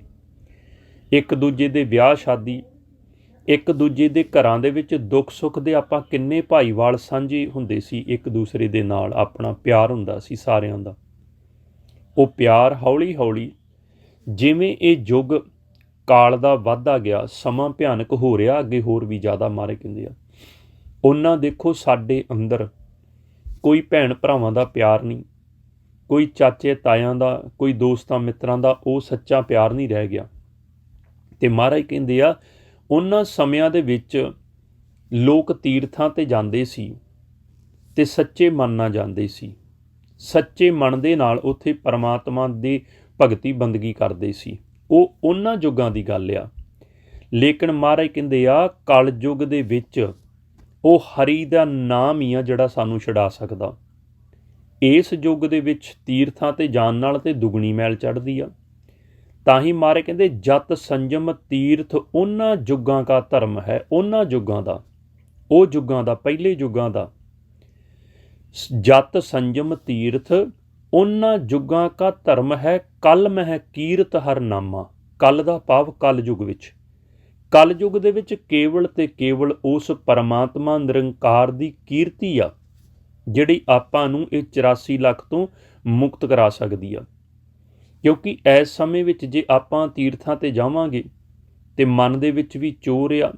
ਆਪਾਂ ਗੁਰਬਾਣੀ ਵਿੱਚ ਪੜ੍ਹਦੇ ਹਾਂ ਨਾ, ਨਹਾਵਣ ਚੱਲੇ ਤੀਰਥੀ ਮਨ ਖੋਟੇ ਤਨ ਚੋਰ, ਇੱਕ ਭੋ ਲੱਥੀ ਨਾਤਿਆਂ ਦੂਈ ਭੋ ਚੜ੍ਹੀਏ ਸਹੂਰ। ਸਤਿਗੁਰੂ ਗੁਰਬਾਣੀ ਵਿੱਚ ਆਪਾਂ ਨੂੰ ਤਾਂ ਹੀ ਸਮਝਾਉਂਦੇ, ਹਰ ਇੱਕ ਯੁੱਗ ਵਿੱਚ ਆਪੋ ਆਪਣੇ ਤਰੀਕੇ ਦਾ ਧਰਮ ਹੁੰਦਾ ਸੀ। ਧਰਮ ਦਾ ਮਤਲਬ ਸਿੱਖ, ਹਿੰਦੂ, ਮੁਸਲਿਮ, ਈਸਾਈ ਨੇ। ਇੱਥੇ ਗੁਰਬਾਣੀ ਵਿੱਚ ਇਹਦਾ ਮਤਲਬ ਇਹ ਨਹੀਂ ਦੱਸਿਆ। ਗੁਰਬਾਣੀ ਵਿੱਚ ਦੱਸਿਆ ਧਰਮ ਦਾ ਮਤਲਬ ਆ ਵੀ ਆਪੋ ਆਪਣੇ ਤਰੀਕੇ ਦਾ ਜਤ ਸਤ ਸੰਜਮ ਹੁੰਦਾ ਸੀ। ਸਿਮਰਨ ਆਪਣੇ ਆਪਣੇ ਤਰੀਕੇ ਦਾ ਹੁੰਦਾ ਸੀ, ਨਾਮ ਆਪਣੇ ਤਰੀਕੇ ਦਾ। ਤਾਂ ਹੀ ਮਹਾਰਾਜ ਕਹਿੰਦੇ ਆ ਵੇਦ ਪੁਰਾਣਾਂ ਵਿੱਚ ਵੀ ਲਿਖਿਆ ਹੋਇਆ ਵੀ ਪਹਿਲੇ ਸਮਿਆਂ ਵਿੱਚ ਲੋਕ ਜੁਗ ਜੁਗ ਆਪੋ ਆਪਣਾ ਧਰਮ ਹੈ ਸੋਧ ਦੇਖੋ ਵੇਦ ਪੁਰਾਣਾ। ਕਹਿੰਦੇ ਵੇਦ ਪੁਰਾਣ ਪੜ੍ਹ ਕੇ ਸੋਧ ਦੇਖੋ ਦਾ ਭਾਵ ਕਿ ਉਹ ਵਿਚਾਰ ਕੇ ਖੋਜ ਕੇ ਦੇਖੋ। ਉਹਨਾਂ ਯੁੱਗਾਂ ਦੇ ਵਿੱਚ ਜ਼ਿਆਦਾ ਬੰਦਗੀ ਕਰਨ ਦੀ ਲੋੜ ਨਹੀਂ ਸੀ ਹੁੰਦੀ, ਜ਼ਿਆਦਾ ਸਿਮਰਨ ਤੇ ਜ਼ੋਰ ਦੀ ਲੋੜ ਨਹੀਂ ਸੀ ਹੁੰਦੀ, ਬਹੁਤ ਜ਼ਿਆਦਾ। ਕਿਉਂ? ਕਿਉਂਕਿ ਮਨ ਤੇ ਪਹਿਲੋਂ ਹੀ ਪਵਿੱਤਰ ਹੁੰਦੇ ਸੀ, ਆਤਮਾ ਪਹਿਲੋਂ ਹੀ ਨਿਰਮਲ ਹੁੰਦੀ ਸੀ। ਮਨ ਦੇ ਉੱਪਰ ਇੰਨੇ ਵਿਚਾਰ ਫੁਰਨੇ ਨਹੀਂ ਸੀ ਹੁੰਦੇ। ਜਿਵੇਂ ਜਿਵੇਂ ਯੁੱਗ ਬਦਲੀ ਗਏ, ਜਿਵੇਂ ਆਪਾਂ ਉਦੋਂ ਵੀ ਵਿਚਾਰ ਕੀਤੀ ਕਿ ਸਤਯੁੱਗ ਦੇ ਵਿੱਚ ਮਨ ਪਰਮਹੰਸ ਸੀ, ਫਿਰ ਤ੍ਰੇਤਾ ਦੁਆਪਰ ਕਲ ਯੁੱਗ ਆਏ, ਫਿਰ ਅਗਲੇ ਯੁੱਗ ਦੇ ਵਿੱਚ ਇਹ ਦੇਵਤਾ ਬਣ ਗਿਆ, ਫਿਰ ਦੇਵਤੇ ਤੋਂ ਇਹ ਮਨੁੱਖ ਬਣ ਗਿਆ, ਫਿਰ ਮਨੁੱਖ ਤੋਂ ਪ੍ਰੇਤ ਬਣ ਗਿਆ ਕਲ ਯੁੱਗ ਵਿੱਚ ਜਿੰਨੇ ਵੀ ਆਪਾਂ ਜਨਮ ਲੈ ਰਹੇ ਹਾਂ। ਕਿਉਂਕਿ ਮਹਾਰਾਜ ਆਪਾਂ ਨੂੰ ਗਿਆਨ ਬਖਸ਼ਿਸ਼ ਕਰਦੇ ਗੁਰਬਾਣੀ ਦੇ ਵਿੱਚ, ਕਲ ਮਹਿ ਪ੍ਰੇਤ ਜਿਨ ਰਾਮ ਨਾ ਪਛਾਤਾ। ਜਿਨਨੇ ਪਰਮਾਤਮਾ ਦੀ ਖੋਜ ਨਹੀਂ ਕੀਤੀ, ਜਿਨਨੇ ਪਰਮਾਤਮਾ ਨੂੰ ਜਾਣਨਾ ਹੀ ਨਹੀਂ ਚਾਹਿਆ, ਮਹਾਰਾਜ ਕਹਿੰਦੇ ਉਹ ਮਨ ਪ੍ਰੇਤ ਬਣ ਚੁੱਕਾ ਕਲਯੁਗ ਦੇ ਇਹੋ ਜਿਹੇ ਸਮੇਂ ਦੇ ਵਿੱਚ। ਤਾਂ ਹੀ ਮਹਾਰਾਜ ਕਹਿੰਦੇ ਜਿਹੜੇ ਗੁਰਮੁਖ ਨੇ ਧਿਆ ਲਿਆ ਉਸ ਪਰਮਾਤਮਾ ਨੂੰ, ਉਸ ਨਿਰਾਕਾਰ ਨੂੰ, ਮਹਾਰਾਜ ਕਹਿੰਦੇ ਉਹ ਪ੍ਰਵਾਨ ਹੁੰਦਾ ਐਸਾ ਜੀਵ ਸੰਸਾਰ ਦੇ ਵਿੱਚ ਜਿਹੜਾ ਧਿਆਉਂਦਾ। ਤਾਂ ਹੀ ਮਹਾਰਾਜ ਕਹਿੰਦੇ ਆ ਗੁਰਮੁਖ ਜਿਨੀ ਧਿਆਇਆ ਹਰ ਹਰ, ਜਗ ਤੇ ਪੂਰੇ ਪਰਵਾਨਾ। ਇਸ ਸੰਸਾਰ ਵਿੱਚ ਪ੍ਰਵਾਨ ਉਹ ਆ ਜਿਹੜਾ ਉਸ ਹਰੀ ਪਰਮਾਤਮਾ ਨੂੰ ਧਿਆ ਲੈਂਦਾ, ਉਹਦੀ ਬੰਦਗੀ ਕਰ ਲੈਂਦਾ, ਉਹਦਾ ਸਿਮਰਨ ਕਰ ਲੈਂਦਾ। ਕਿਉਂਕਿ ਮਹਾਰਾਜ ਕਹਿੰਦੇ ਆ ਬੰਦਗੀ ਸਿਮਰਨ ਕਰਨ ਦੇ ਨਾਲ ਪ੍ਰਵਾਨ ਕਿਉਂ ਹੁੰਦਾ? ਕਿਉਂਕਿ ਮਹਾਰਾਜ ਕਹਿੰਦੇ ਜਦੋਂ ਐਸਾ ਜੀਵ ਬੰਦਗੀ ਕਰਦਾ, ਪਰਮਾਤਮਾ ਨੂੰ ਧਿਆਉਂਦਾ ਨਾ, ਜਦੋਂ ਆਪਣੇ ਮਨ ਦੀ ਪ੍ਰੀਤ ਉਸ ਸੱਚ ਦੇ ਨਾਲ ਜੋੜ ਦਿੰਦਾ। ਸੱਚ ਦਾ ਭਾਵ ਪ੍ਰਕਾਸ਼, ਪ੍ਰਕਾਸ਼ ਦਾ ਭਾਵ ਉਹ ਨਿਰਾਕਾਰ ਨਿਰਗੁਣ ਵਾਹਿਗੁਰੂ। ਤੇ ਮਹਾਰਾਜ ਕਹਿੰਦੇ ਆ ਉਹਦੇ ਮਨ ਦੇ ਅੰਦਰੋਂ ਹੰਕਾਰ ਅਭਿਮਾਨ ਖਤਮ ਹੋ ਜਾਂਦਾ। ਤਾਂ ਹੀ ਮਹਾਰਾਜ ਕਹਿੰਦੇ ਆ ਕਹਿਤ ਨਾਨਕ ਸੱਚੇ ਸਿਉ ਪ੍ਰੀਤ ਲਾਏ, ਚੂਕੈ ਮਨ ਅਭਿਮਾਨਾ। ਉਹ ਮਨ ਅਭਿਮਾਨ ਤੋਂ ਉੱਪਰ, ਹੰਕਾਰ ਤੋਂ ਉੱਪਰ ਉੱਠ ਜਾਂਦਾ ਜਿਹੜਾ ਸੱਚ ਪਰਮਾਤਮਾ ਦੇ ਨਾਲ ਪ੍ਰੀਤ ਪਾ ਲੈਂਦਾ। ਹੁਣ ਸਾਡੀ ਪ੍ਰੀਤ ਕਾਮ ਕ੍ਰੋਧ ਲੋਭ ਮੋਹ ਹੰਕਾਰ ਦੇ ਨਾਲ, ਸਾਡੀ ਪ੍ਰੀਤ ਅੰਦਰ ਤ੍ਰੈ ਗੁਣਾਂ ਦੇ ਵਿਚਾਰਾਂ ਦੇ ਨਾਲ, ਸਾਡੀ ਪ੍ਰੀਤ ਸਾਡੇ ਘਰ ਦੇ ਵਿੱਚ ਵਸਦੇ ਹੋਏ ਸਰੀਰਾਂ ਦੇ ਨਾਲ ਪੈ ਗਈ ਆ। ਪਰਮਾਤਮਾ ਨਾਲ ਪ੍ਰੀਤ ਨਹੀਂ ਪਈ ਸਾਡੇ ਮਨ ਦੀ। ਮਹਾਰਾਜ ਅੱਗੇ ਕਹਿੰਦੇ ਆ ਜਿਹੜਾ ਵੀ ਪਰਮਾਤਮਾ ਨੂੰ ਜਪਦਾ ਆ ਔਰ ਜਿਹੜਾ ਵੀ ਜਪ ਕੇ ਸੁਣਦਾ ਆ ਕੰਨਾਂ ਦੇ ਨਾਲ, ਮਹਾਰਾਜ ਕਹਿੰਦੇ ਉਹ ਸਾਰਿਆਂ ਨੂੰ ਸੁੱਖ ਮਿਲਦਾ। ਮਹਾਰਾਜ ਕਹਿੰਦੇ ਕਹਿਤ ਸੁਣਤ, ਵੀ ਬੋਲਿਆ ਜ਼ੁਬਾਨ ਨਾਲ ਤੇ ਸੁਣਿਆ ਕੰਨ ਦੇ ਨਾਲ। ਕਹਿਤ ਸੁਣਤ ਸਭੇ ਸੁਖ ਪਾਵੇ, ਮਾਨਤ ਪਾਹੇ ਨਿਦਾਨਾ। ਫਿਰ ਮਾਨ ਸਨਮਾਨ ਮਿਲਦਾ ਕਿੱਥੇ? ਮਹਾਰਾਜ ਕਹਿੰਦੇ ਉਹ ਦਰਗਾਹ ਦੇ ਵਿੱਚ। ਸਤਿਗੁਰੂ ਮਹਾਰਾਜ ਕਹਿੰਦੇ ਲੇਕਿਨ ਉਹ ਪ੍ਰੀਤ ਪਰਮਾਤਮਾ ਨਾਲ ਉਸ ਗੁਰਮੁਖ ਦੀ ਕਿਵੇਂ ਪੈਂਦੀ ਆ? ਸਤਿਗੁਰੂ ਕਹਿੰਦੇ ਜਿਹਦੀ ਪ੍ਰੀਤ ਉਹ ਆਪ ਪਵਾ ਦਿੰਦਾ, ਆਪ ਖੁਦ ਪਰਮਾਤਮਾ ਨਿਰੰਕਾਰ। ਮਹਾਰਾਜ ਕਹਿੰਦੇ ਗੁਰਮੁਖ ਪ੍ਰੀਤ ਜਿਸ ਨੂੰ ਆਪੇ ਲਾਏ। ਤੇ ਮਹਾਰਾਜ ਕਹਿੰਦੇ ਜਦੋਂ ਉਹ ਸੱਚ ਪਰਮਾਤਮਾ ਨਾਲ ਪ੍ਰੀਤ ਪੈਂਦੀ ਆ। ਪ੍ਰੀਤ ਕਿਵੇਂ ਪੈਂਦੀ? ਜਦੋਂ ਆਪਾਂ ਨੇਤਰ ਬੰਦ ਕਰਕੇ ਸਾਸ ਗਿਰਾਸ ਆਪਣੀ ਆਵਾਜ਼ ਵਿੱਚ ਧਿਆਨ ਲਾ ਕੇ ਜਦੋਂ ਸਿਮਰਨ ਕਰਦੇ ਹਾਂ, ਗੁਰਮੰਤਰ ਨੂੰ ਜਪਦੇ ਹਾਂ, ਫਿਰ ਇਹ ਸੁਰਤ ਜਦੋਂ ਨੌਵਾਂ ਦਰਾਂ ਤੋਂ ਮੁਕਤ ਹੋ ਕੇ ਅੰਦਰ ਚਲੀ ਜਾਂਦੀ, ਨੌਵਾਂ ਦਰਾਂ ਤੋਂ ਉੱਪਰ ਉੱਠ ਕੇ, ਤੇ ਅੰਦਰ ਉਹ ਸੱਚ ਪਰਮਾਤਮਾ ਦਾ ਸ਼ਬਦ ਜਿਹੜਾ ਚੱਲ ਰਿਹਾ ਸਾਡੇ ਅੰਦਰ, ਮਹਾਰਾਜ ਕਹਿੰਦੇ ਉਹ ਪ੍ਰਗਟ ਹੋ ਜਾਂਦਾ, ਉਹ ਸੁਣਨਾ ਸ਼ੁਰੂ ਹੋ ਜਾਂਦਾ। ਤਾਂ ਹੀ ਮਹਾਰਾਜ ਕਹਿੰਦੇ ਆ ਗੁਰਮੁਖ ਪ੍ਰੀਤ ਜਿਸ ਨੂੰ ਆਪੇ ਲਾਏ, ਤਿਤ ਘਰ ਬਿਲਾਵਲ ਗੁਰ ਸ਼ਬਦ ਸੁਹਾਏ। ਉਹ ਗੁਰੂ ਦਾ ਸ਼ਬਦ, ਉਹ ਪਰਮਾਤਮਾ ਨਿਰਾਕਾਰ ਦਾ ਸ਼ਬਦ, ਉਹ ਫਿਰ ਅੰਦਰੋਂ ਸੁਣਨਾ ਸ਼ੁਰੂ ਹੋ ਜਾਂਦਾ। ਫਿਰ ਮਹਾਰਾਜ ਕਹਿੰਦੇ ਆ ਜਦੋਂ ਸੁਣਨਾ ਸ਼ੁਰੂ ਹੋ ਜਾਂਦਾ ਤੇ ਫਿਰ ਅਨਹਦ ਬੀਣੇ ਅੰਦਰ ਵੱਜਣੇ ਸ਼ੁਰੂ ਹੋ ਜਾਂਦੇ। ਉਹ ਅਨੇਕਾਂ ਤਰ੍ਹਾਂ ਦੇ ਰਾਗ ਜਿਹੜੇ ਸਾਡੇ ਅੰਦਰ ਚੱਲ ਰਹੇ ਆ। ਮਹਾਰਾਜ ਤਾਈਓ ਕਹਿੰਦੇ ਆ ਮੰਗਲ ਨਾਰੀ ਗਾਵੇ ਆਏ। ਉਹ ਫਿਰ ਮੰਗਲ ਦਾ ਭਾਵ ਜਿਹੜੇ ਆਪਾਂ ਖੁਸ਼ੀ ਦੇ ਮੌਕੇ 'ਤੇ ਸੁਹਾਗ ਗੀਤ ਗਾਉਂਦੇ ਹਨ, ਉਹ ਸਾਡੇ ਅੰਦਰ ਉਹ ਰਾਗ ਚੱਲਣੇ ਸ਼ੁਰੂ ਹੋ ਜਾਂਦੇ ਖੁਸ਼ੀ ਦੇ। ਸਤਿਗੁਰੂ ਕਹਿੰਦੇ ਆ ਵੀ ਜਦੋਂ ਉਹ ਖੁਸ਼ੀ ਦੇ ਰਾਗ ਚੱਲਦੇ ਆ, ਫਿਰ ਜਿਹੜਾ ਮਨ ਉਸ ਪ੍ਰੀਤਮ ਦੇ ਨਾਲ ਜੁੜ ਜਾਂਦਾ, ਫਿਰ ਉਹ ਸਦਾ ਸੁੱਖ ਪਾਉਂਦਾ।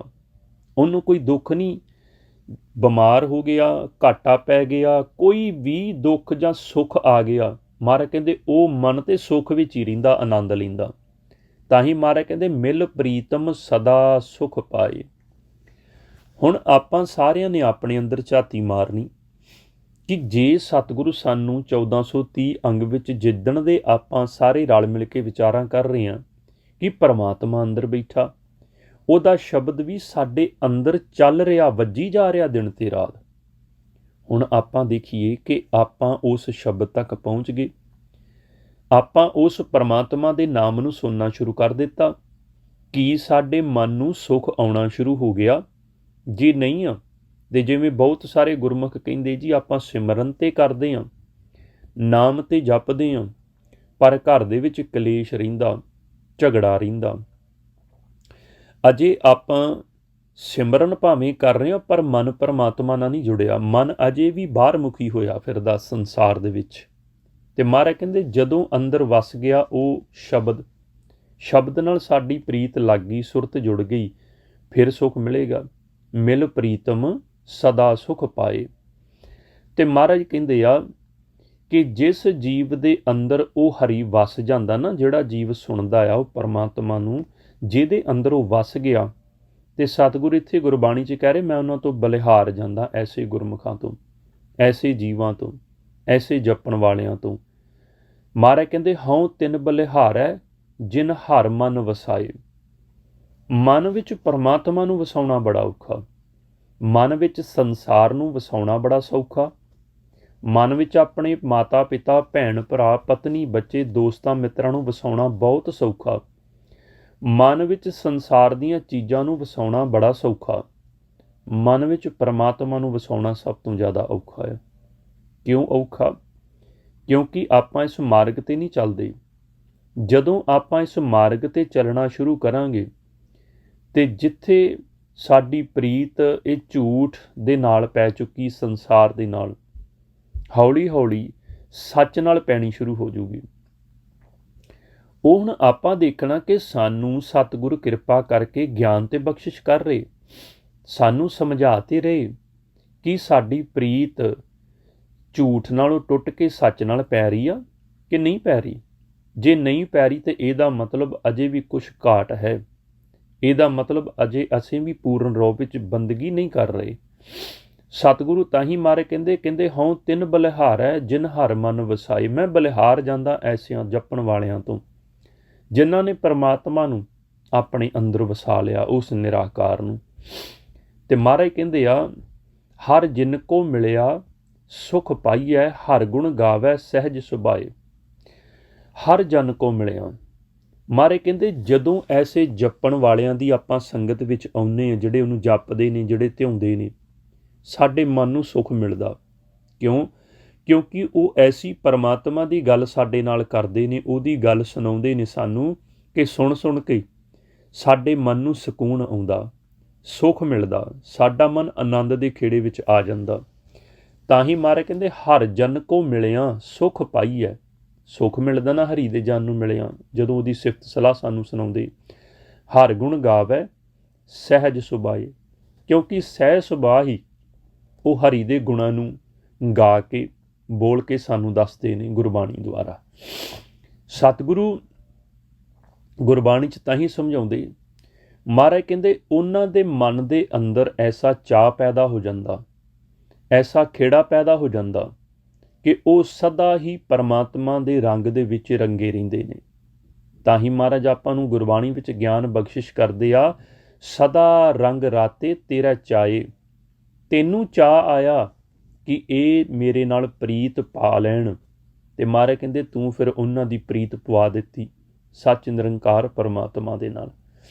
ਕਿਉਂਕਿ ਸਤਿਗੁਰੂ ਕਹਿੰਦੇ ਹਰ ਜੀਉ ਆਪ ਵਸੈ ਮਨ ਆਏ। ਉਹ ਆਪ ਆਉਂਦਾ ਫਿਰ ਪਰਮਾਤਮਾ ਹਿਰਦੇ ਵਿੱਚ ਵਸਣ ਵਾਸਤੇ।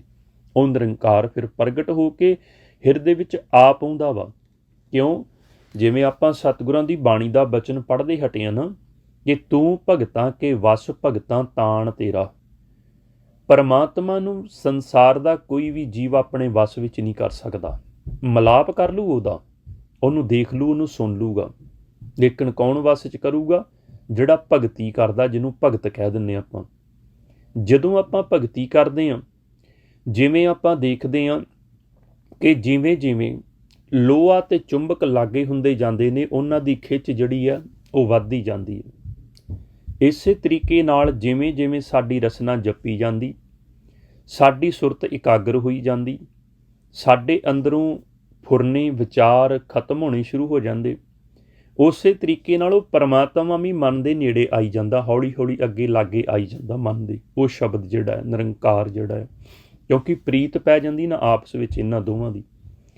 ਵਿਛੜੇ ਆ ਤੇ ਵਿਛੜਿਆਂ ਦੀ ਪ੍ਰੀਤ ਪੈਂਦੀ ਹੈ ਜਦੋਂ ਮਿਲਣਾ ਹੋਵੇ। ਆਪਾਂ ਦੇਖਦੇ ਹਾਂ ਨਾ, ਅਸੀਂ ਵਿਛੜੇ ਆਪਣੇ ਮਾਤਾ ਪਿਤਾ ਤੋਂ, ਉਹ ਇੰਡੀਆ ਨੇ, ਆਪਾਂ ਇੱਥੇ ਹਾਂ, ਜਾਂ ਕੋਈ ਕਿਤੇ ਬੈਠਾ ਭੈਣ ਭਰਾ ਦੂਸਰੇ ਮੁਲਕਾਂ ਵਿੱਚ, ਜਦੋਂ ਕੋਈ ਉੱਧਰੋਂ ਤੁਰਦਾ ਆਪਾਂ ਇੱਧਰੋਂ ਏਅਰਪੋਰਟ ਤੋਂ ਫਲਾਈਟ ਫੜਦੇ ਹਾਂ ਅਤੇ ਖਿੱਚ ਪੈਣੀ ਸ਼ੁਰੂ ਹੋ ਜਾਂਦੀ। ਕਿਹੜੀ ਘੜੀ ਹੋਵੇ ਕਿ ਆਪਾਂ ਛੇਤੀ ਆਪਣੇ ਭੈਣ ਭਰਾ ਮਾਤਾ ਪਿਤਾ ਨੂੰ ਮਿਲ ਲਈਏ, ਛੇਤੀ ਸਮਾਂ ਆਵੇ। ਅੱਜ ਕਿਉਂ ਨਹੀਂ ਸਮਾਂ ਛੇਤੀ ਗੁਜ਼ਰ ਰਿਹਾ? ਤਾਂ ਹੀ ਮਹਾਰਾਜ ਕਹਿੰਦੇ ਆ, ਜਦੋਂ ਜੀਵ ਜਪਦੇ ਨੇ, ਉਹਦਾ ਨਾਮ ਤੇ ਆਉਂਦੇ ਨੇ, ਪਰਮਾਤਮਾ ਨੂੰ ਵੀ ਖਿੱਚ ਪੈਂਦੀ ਆ ਆਪਣੇ ਭਗਤ ਨੂੰ ਮਿਲਣ ਦੀ, ਕਿ ਮੇਰਾ ਬੱਚਾ ਮਨ, ਮੇਰਾ ਪੁੱਤ ਕਿੰਨੇ ਯੁੱਗ ਹੋ ਗਏ ਮੇਥੋਂ ਵਿਛੜਿਆ ਨੂੰ, ਮੈਨੂੰ ਮਿਲਿਆ ਨਹੀਂ, ਮੇਰੇ ਕੋਲ ਵਾਪਸ ਨਹੀਂ ਆਇਆ, ਇਹ ਭਟਕ ਗਿਆ, ਪੰਜਾਂ ਦੇ ਵੱਸ ਵਿੱਚ ਹੋ ਕੇ। ਖੇਲ ਤੇ ਮੈਂ ਹੀ ਬਣਾਇਆ।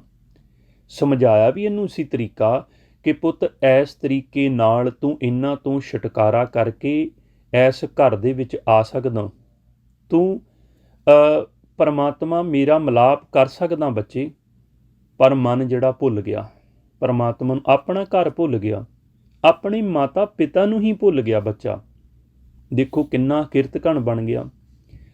ਉਹ ਐਸਾ ਮਾਤਾ ਪਿਤਾ ਫਿਰ ਵੀ ਇਹਨੂੰ ਸਵਾਸ ਦੇਈ ਜਾਂਦਾ ਵੀ ਨਹੀਂ ਮੇਰਾ ਬੱਚਾ ਆ, ਚਲੋ ਹੁਣ ਵੀ ਸਮਝੂ ਗੁਰਬਾਣੀ ਦੁਆਰਾ, ਹੁਣ ਵੀ ਸੱਚੀ ਸੰਗਤ ਵਿੱਚ ਆ ਕੇ ਸਮਝ ਜਾਊਗਾ ਕਿ ਮੈਂ ਆਪਣੇ ਪਿਤਾ ਨਿਰੰਕਾਰ ਨੂੰ ਕਿਵੇਂ ਮਿਲਾਂ, ਉਹਦੀ ਸ਼ਰਨ ਵਿੱਚ ਕਿਵੇਂ ਜਾਵਾਂ। ਤਾਂ ਹੀ ਮਹਾਰਾਜ ਗੁਰਬਾਣੀ 'ਚ ਆਪਾਂ ਨੂੰ ਸਮਝਾਉਂਦੇ ਆ। ਮਹਾਰਾਜ ਕਹਿੰਦੇ ਆ, ਹਰ ਜਿਉ ਆਪ ਵਸੈ ਮਨ ਆਏ। ਜਦੋਂ ਆਪਾਂ ਉਹਦੀ ਸਿਫਤ ਕਰਦੇ ਹਾਂ, ਜਦੋਂ ਆਪਾਂ ਉਹਨੂੰ ਪਿਆਰ ਨਾਲ ਆਵਾਜ਼ ਮਾਰਦੇ ਹਾਂ, ਵਾਹਿਗੁਰੂ ਵਾਹਿਗੁਰੂ ਵਾਹਿਗੁਰੂ ਵਾਹਿਗੁਰੂ ਵਾਹਿਗੁਰੂ ਵਾਹਿਗੁਰੂ, ਫਿਰ ਸਾਡੀ ਜਿਹੜੀ ਸੁਰਤ ਹੈ ਉਹ ਉਸ ਪਰਮਾਤਮਾ ਦੇ ਵੱਲ ਜਦੋਂ ਤੁਰਦੀ ਹੈ ਅਤੇ ਪਰਮਾਤਮਾ ਵੀ ਆਪਣਾ ਕਦਮ ਮਨ ਬੱਚੇ ਨੂੰ ਮਿਲਣ ਵਾਸਤੇ ਵਧਾਉਂਦਾ ਹੈ। ਇਹ ਆਤਮਿਕ ਗਿਆਨ ਹੈ। ਜਦੋਂ ਆਪਾਂ ਇਸ ਗਿਆਨ ਨੂੰ ਕਮਾਈ ਜਾਵਾਂਗੇ, ਜਿਵੇਂ ਜਿਵੇਂ ਆਪਾਂ ਸਿਮਰਨ ਅਭਿਆਸ ਕਰੀ ਜਾਵਾਂਗੇ, ਸਾਨੂੰ ਫਿਰ ਉਹ ਪਰਮਾਤਮਾ ਦੀ ਉਸ ਖਿੱਚ ਦੀ ਜੋ ਹੈ ਪ੍ਰੈਕਟੀਕਲ ਉਹ ਪਤਾ ਲੱਗੂਗਾ। ਉਹਨਾਂ ਚਿਰ ਪਤਾ ਨਹੀਂ ਲੱਗਣਾ ਜਿੰਨਾ ਚਿਰ ਅਸੀਂ ਸਾਡਾ ਮਨ ਇਸ ਮਾਰਗ 'ਤੇ ਨਹੀਂ ਤੁਰਦਾ। ਸਤਿਗੁਰੂ ਗੁਰਬਾਣੀ ਵਿੱਚ ਆਪਾਂ ਨੂੰ ਸਮਝਾਉਂਦੇ ਆ, ਮਹਾਰਾਜ ਕਹਿੰਦੇ ਆ ਕਿ ਜਦੋਂ ਉਹ ਪਰਮਾਤਮਾ ਨਿਰੰਕਾਰ ਇਸ ਘਰ ਦੇ ਵਿੱਚ ਆ ਕੇ ਵਸ ਜਾਂਦਾ, ਇਸ ਮਨ ਦੇ ਵਿੱਚ, ਅਤੇ ਸਤਿਗੁਰੂ ਕਹਿੰਦੇ ਆ ਫਿਰ ਆਪੇ ਹੀ ਉਹਦੀ ਸੋਭਾ ਹੋਣੀ ਸ਼ੁਰੂ ਹੋ ਜਾਂਦੀ ਐਸੇ ਗੁਰਮੁਖ ਦੀ। ਮਹਾਰਾਜ ਕਹਿੰਦੇ ਆਪੇ ਸੋਭਾ ਸਦ ਹੀ ਪਾਏ, ਸਦਾ ਉਹਦੀ ਸੋਭਾ ਹੁੰਦੀ ਲੋਕ ਤੇ ਪਰਲੋਕ ਵਿੱਚ। ਮਹਾਰਾਜ ਕਹਿੰਦੇ ਆ ਗੁਰਮੁਖ ਮਿਲੈ ਮੇਲ ਮਿਲਾਏ, ਕਿਉਂਕਿ ਐਸੇ ਗੁਰਮੁਖ ਪਰਮਾਤਮਾ ਜੇ ਕਿਰਪਾ ਕਰਦਾ, ਸਾਨੂੰ ਕੱਢਣਾ ਚਾਹੁੰਦਾ ਇਸ 84 ਲੱਖ ਦੇ ਮਾਰਗ ਤੋਂ, ਸਾਨੂੰ ਜੇ ਆਪਣੀ ਸ਼ਰਨ ਦੇ ਵਿੱਚ ਸੱਦਣਾ ਚਾਹੁੰਦਾ, ਤਾਂ ਹੀ ਐਸੇ ਗੁਰਮੁਖਾਂ ਦਾ ਮਿਲਾਪ ਉਹ ਨਿਰੰਕਾਰ ਆਪ ਕਰਵਾਉਂਦਾ। ਨਹੀਂ ਤੇ ਕੋਈ ਵੀ ਜੀਵ ਜਿਹੜਾ ਹੈ ਨਾ, ਉਹਨੂੰ ਸਮਝ ਨਹੀਂ ਲੱਗ ਸਕਦੀ ਜੋ ਗੁਰਬਾਣੀ 3 ਗੁਣਾਂ ਤੋਂ ਉੱਪਰ ਉੱਠ ਕੇ ਚੌਥੇ ਪਦ ਦੀ ਕਹਾਣੀ ਹੈ। ਹੁਣ ਮਨ ਤੇ ਸਾਡਾ 3 ਗੁਣਾਂ ਵਿੱਚ ਤੁਰਿਆ ਫਿਰਦਾ। ਸਤਿਗੁਰੂ ਗੁਰਬਾਣੀ ਵਿੱਚ ਸਾਈਂ ਸਮਝਾਉਂਦੇ ਗੁਰਮੁਖ ਮਿਲੈ ਮੇਲ ਮਿਲਾਏ, ਕਿਉਂਕਿ ਐਸੇ ਗੁਰਮੁਖਾਂ ਦਾ ਜਿਹੜਾ ਮਨ ਆ ਉਹ ਮਹਾਰਾਜ ਕਹਿੰਦੇ ਉਹ ਸ਼ਬਦ ਵਿੱਚ ਰੰਗਿਆ ਹੁੰਦਾ। ਤਾਂ ਹੀ ਮਹਾਰਾਜ ਕਹਿੰਦੇ ਗੁਰਮੁਖ ਰਾਤੇ ਸ਼ਬਦ ਰੰਗਾਏ। ਉਹਨਾਂ ਨੇ ਆਪਣਾ ਮਨ ਪਰਮਾਤਮਾ ਦੇ ਨਾਮ ਦੇ ਨਾਲ ਰੰਗ ਲਿਆ ਹੁੰਦਾ। ਉਹਨਾਂ ਦੇ ਮਨ ਦੇ ਉੱਪਰੋਂ ਮਾਇਆ ਦੀ ਮੈਲ ਦਾ ਰੰਗ ਲੱਥ ਚੁੱਕਾ ਅਤੇ ਪਰਮਾਤਮਾ ਦੇ ਉਹ ਨਾਮ ਦਾ ਰੰਗ ਚੜ੍ਹਿਆ ਹੁੰਦਾ। ਅਤੇ ਮਹਾਰਾਜ ਕਹਿੰਦੇ ਆ ਫਿਰ ਇਹੋ ਜਿਹੇ ਗੁਰਮੁਖ ਜਿਨ੍ਹਾਂ ਦੇ ਮਨ ਦੇ ਉੱਪਰ ਪਰਮਾਤਮਾ ਦਾ ਰੰਗ ਰੰਗਿਆ ਜਾਂਦਾ ਨਾ, ਅਤੇ ਉਹ ਨਿੱਜ ਘਰ ਦੇ ਵਾਸੀ ਬਣ ਜਾਂਦੇ ਆ। ਫਿਰ ਉੱਥੋਂ ਦੇ ਗੁਣ ਗਾਉਂਦੇ ਆ ਨਿੱਜ ਘਰ ਦੇ, ਜਿੱਥੇ ਜਾਂਦੇ ਆ ਉਹ। ਹੁਣ ਮਹਾਰਾਜ ਕਹਿੰਦੇ ਨਾ, ਨਿੱਜ ਘਰ ਮਹਿਲ ਪਾਵੋ ਸੁਖ ਸਹਿਜੇ, ਬਹੁਰ ਨਾ ਹੋਈ ਗੋ ਫੇਰਾ। ਤੁਹਾਡਾ ਵੀ ਸੰਸਾਰ 'ਚ ਕਦੀ ਫੇਰਾ ਨਹੀਂ ਪਊਗਾ, ਪਰ ਤੁਸੀਂ ਨਿੱਜ ਘਰ ਉਸ ਮਹਿਲ ਦੇ ਵਿੱਚ ਜਾਣਾ ਤੇ ਸਿੱਖੋ। ਹੁਣ ਸਾਨੂੰ ਤੇ ਨਿੱਜ ਘਰ ਦਾ ਪਤਾ ਹੀ ਨਹੀਂ ਹੈ ਕਿੱਥੇ ਆ। ਉਹ ਸਾਡਾ ਮਹਿਲ ਸਾਡੇ ਵਾਸਤੇ ਜਿਹੜਾ ਪਰਮਾਤਮਾ ਨੇ ਬਣਾਇਆ ਮਨ ਬੱਚੇ ਵਾਸਤੇ, ਉਹ ਕਿੱਥੇ ਆ, ਸਾਨੂੰ ਉਹਦਾ ਗਿਆਨ ਨਹੀਂ। ਅਤੇ ਮਹਾਰਾਜ ਇੱਥੇ ਤਾਂ ਹੀ ਸਮਝਾ ਰਹੇ, ਨਿੱਜ ਘਰ ਵਾਸਾ ਹਰ ਗੁਣ ਗਾਏ। ਕਹਿੰਦੇ ਜਦੋਂ ਹਰੀ ਦੇ ਗੁਣ ਗਾਓਗੇ, ਭਾਵ ਜਦੋਂ ਸਿਮਰਨ ਕਰੋਗੇ, ਜਦੋਂ ਨਾਮ ਧਿਆਓਗੇ, ਤੇ ਤੁਹਾਡਾ ਵਾਸਾ ਵੀ ਉਸ ਨਿੱਜ ਘਰ ਦੇ ਵਿੱਚ ਹੋ ਜਾਊਗਾ। ਨਿੱਜ ਘਰ ਦਾ ਮਤਲਬ ਕੀ ਹੁੰਦਾ ਹੈ? ਨਿੱਜ ਦਾ ਮਤਲਬ ਹੁੰਦਾ ਨਿੱਜੀ। ਨਿੱਜੀ ਦਾ ਭਾਵ ਕੀ? ਜਿਵੇਂ ਕਿਸੇ ਨੂੰ ਪੁੱਛੀਏ ਭਈ ਪੈਲੀ ਤੁਸੀਂ ਕਿਸੇ ਕੋਲੋਂ ਮੁੱਲ ਖਰੀਦੀ ਆ ਕਿ ਜਾਂ ਠੇਕੇ 'ਤੇ ਲਈ ਆ ਜਾਂ ਗਹਿਣੇ ਲਈ ਆ, ਤੇ ਕਹਿ ਦਿੰਦੇ ਨਹੀਂ ਸਾਡੀ ਨਿੱਜੀ ਆ, ਜਾਇਦਾਦ ਆ, ਜੱਦੀ ਪੁਸ਼ਤੀ ਸਾਡੇ ਬਾਪ ਦਾਦੇ ਦੀ ਆਪਣੀ ਆ। ਮਹਾਰਾਜ ਕਹਿੰਦੇ ਇਸ ਕਰਕੇ ਆ ਸਰੀਰ ਤੁਹਾਡਾ ਘਰ ਨਹੀਂ, ਇਹ ਬਗਾਨਾ ਘਰ ਆ। ਇਹ ਸੰਸਾਰ ਤੁਹਾਡਾ ਦੇਸ਼ ਨਹੀਂ, ਇਹ ਬਗਾਨਾ ਦੇਸ਼ ਮਾਇਆ ਦਾ ਦੇਸ਼ ਆ। ਮਹਾਰਾਜ ਕਹਿੰਦੇ ਉਹ ਨਿੱਜੀ ਘਰ ਆ, ਨਿੱਜ ਘਰ ਸਾਡਾ ਆਪਣਾ, ਸਾਡੇ ਪਰਮਾਤਮਾ ਪਿਤਾ ਨੇ ਜੋ ਸਾਡੇ ਵਾਸਤੇ ਬਣਾਇਆ ਹੋਇਆ। ਮਹਾਰਾਜ ਕਹਿੰਦੇ ਜਦੋਂ ਤੁਸੀਂ ਐਸੇ ਗੁਰਮੁਖ ਦੀ ਸੰਗਤ ਕਰੋਗੇ ਜੋ ਗੁਰਬਾਣੀ ਦੁਆਰਾ ਸਾਨੂੰ ਉਸ ਪਰਮਾਤਮਾ ਦੇ ਮਿਲਾਪ ਦਾ ਮਾਰਗ ਸਮਝਾਵੇ, ਤੇ ਜਦੋਂ ਆਪਾਂ ਜਪਣਾ ਸ਼ੁਰੂ ਕਰਾਂਗੇ ਤੇ ਮਹਾਰਾਜ ਕਹਿੰਦੇ ਤੁਹਾਡਾ ਵੀ ਵਾਸਾ ਨਿੱਜ ਘਰ ਦੇ ਵਿੱਚ ਹੋ ਜਾਊਗਾ। ਜਦੋਂ ਪਰਮਾਤਮਾ ਦੇ ਗੁਣ ਗਾਓਗੇ ਤਾਂ ਹੀ ਮਹਾਰਾਜ ਕਹਿੰਦੇ ਨਿੱਜ ਘਰ ਵਾਸਾ ਹਰ ਗੁਣ ਗਾਏ। ਤੇ ਫਿਰ ਮਹਾਰਾਜ ਕਹਿੰਦੇ ਆ ਉਹ ਪਰਮਾਤਮਾ ਨੂੰ ਫਿਰ ਭਾ ਜਾਂਦਾ ਉਹ ਮਨ ਬੱਚਾ ਜਿਹੜਾ ਹਰੀ ਦੇ ਰਸ ਨੂੰ ਅੰਦਰੋਂ ਕੱਢ ਕੇ ਪੀਣਾ ਸ਼ੁਰੂ ਕਰ ਦਿੰਦਾ। ਤੇ ਮਹਾਰਾਜ ਕਹਿੰਦੇ ਕਿਉਂਕਿ ਉਸ ਮਨ ਦੇ ਉੱਪਰ ਹਰੀ ਦਾ ਰੰਗ ਚੜ੍ਹਨਾ ਸ਼ੁਰੂ ਹੋ ਜਾਂਦਾ। ਸਤਿਗੁਰੂ ਆਪਾਂ ਪੜ੍ਹਦੇ ਹਾਂ ਨਾ, ਜਿਹੜੇ ਜੀਵ ਨੇ ਜਪ ਕੇ ਸਿਮਰਨ ਕਰਕੇ ਅੰਦਰੋਂ ਪਰਮਾਤਮਾ ਦੇ ਨਾਮ ਦਾ ਰਸ ਕੱਢ ਕੇ ਪੀਤਾ ਨਹੀਂ, ਹਰੀ ਦਾ ਰਸ, ਸੰਸਾਰ ਦੇ ਰਸ ਪੀ ਜਾਂਦਾ, ਖਾਈ ਜਾਂਦਾ। ਮਹਾਰਾਜ ਕਹਿੰਦੇ ਉਹ ਜੀਵ ਭਾਗਾਂ ਤੋਂ ਹੀਣਾ ਜਮਾਂ ਦੇ ਵਸ ਵਿੱਚ ਆ। ਅਜੇ ਵੀ ਆਪਾਂ ਪੜ੍ਹਦੇ ਹਾਂ ਰੋਜ਼ ਬਾਣੀ ਵਿੱਚ, ਜਿਨ ਹਰ ਹਰ ਹਰ ਰਸ ਨਾਮ ਨਾ ਪਾਇਆ ਤੇ ਭਾਗਹੀਣ ਜਮ ਪਾਸ। ਮਹਾਰਾਜ ਕਹਿੰਦੇ ਉਹ ਜਮਾਂ ਦੇ ਵਸ ਆ ਤੇ ਭਾਗਾਂ ਤੋਂ ਹੀਣੇ ਆ। ਹੁਣ ਇੱਥੇ ਸਤਿਗੁਰ ਕਹਿੰਦੇ ਆ ਕਿ ਜਿਹੜਾ ਪਰਮਾਤਮਾ ਨੂੰ ਭਾ ਜਾਂਦਾ ਬੰਦਗੀ ਕਰਦਾ ਹੋਇਆ, ਉਹ ਫਿਰ ਅੰਦਰੋਂ ਹਰੀ ਦੇ ਰਸ ਨੂੰ ਪੀਂਦਾ। ਤਾਂ ਹੀ ਮਹਾਰਾਜ ਗੁਰਬਾਣੀ ਸਮਝਾਉਂਦੇ ਰੰਗ ਚਲੂਲੈ ਹਰ ਰਸ ਭਾਏ, ਕਿ ਉਸ ਜੀਵ ਨੂੰ ਹਰੀ ਦਾ ਰਸ ਆਉਣਾ ਅੰਦਰੋਂ ਸ਼ੁਰੂ ਹੋ ਜਾਂਦਾ। ਤੇ ਮਹਾਰਾਜ ਕਹਿੰਦੇ ਆ ਫਿਰ ਜਦੋਂ ਇੱਕ ਵਾਰ ਰਸ ਆਉਣਾ ਸ਼ੁਰੂ ਹੋ ਗਿਆ, ਜੇ ਇੱਕ ਵਾਰ ਮਨ ਦੇ ਉੱਪਰ ਪਰਮਾਤਮਾ ਦਾ ਰੰਗ ਚੜ੍ਹਨਾ ਸ਼ੁਰੂ ਹੋ ਗਿਆ ਨਾ, ਫਿਰ ਇਹ ਰੰਗ ਉਤਰਦਾ ਨਹੀਂ। ਇੰਨਾ ਗੂੜਾ ਰੰਗ ਆ। ਜਿਵੇਂ ਆਪਾਂ ਵਿਚਾਰ ਕੀਤੀ ਸੀ ਉਦਣ ਕਿ ਕੁਝ ਕੱਪੜੇ ਐਸੇ ਹੁੰਦੇ ਨੇ ਜਿਨ੍ਹਾਂ ਦਾ ਰੰਗ ਪੱਕਾ ਹੁੰਦਾ, ਮਜੀਠ ਵਾਲਾ ਰੰਗ, ਉਹ ਕੱਪੜਾ ਘਸ ਜਾਂਦਾ, ਪਾਟ ਜਾਂਦਾ, ਪਰ ਰੰਗ ਨਹੀਂ ਉਤਰਦਾ। ਇਸੇ ਤਰੀਕੇ ਨਾਲ ਮਹਾਰਾਜ ਕਹਿੰਦੇ ਇਹ ਰੰਗ ਕਦੇ ਨਾ ਉਤਰੈ ਸਾਚ ਸਮਾਏ। ਮਹਾਰਾਜ ਕਹਿੰਦੇ ਇਹ ਕਦੀ ਵੀ ਰੰਗ ਉਤਰਦਾ ਨਹੀਂ ਸੱਚ ਪਰਮਾਤਮਾ ਨਿਰਾਕਾਰ ਦਾ, ਜੇ ਇੱਕ ਵਾਰ ਇਸ ਮਨ ਦੇ ਉੱਪਰ ਚੜ੍ਹ ਜਾਵੇ।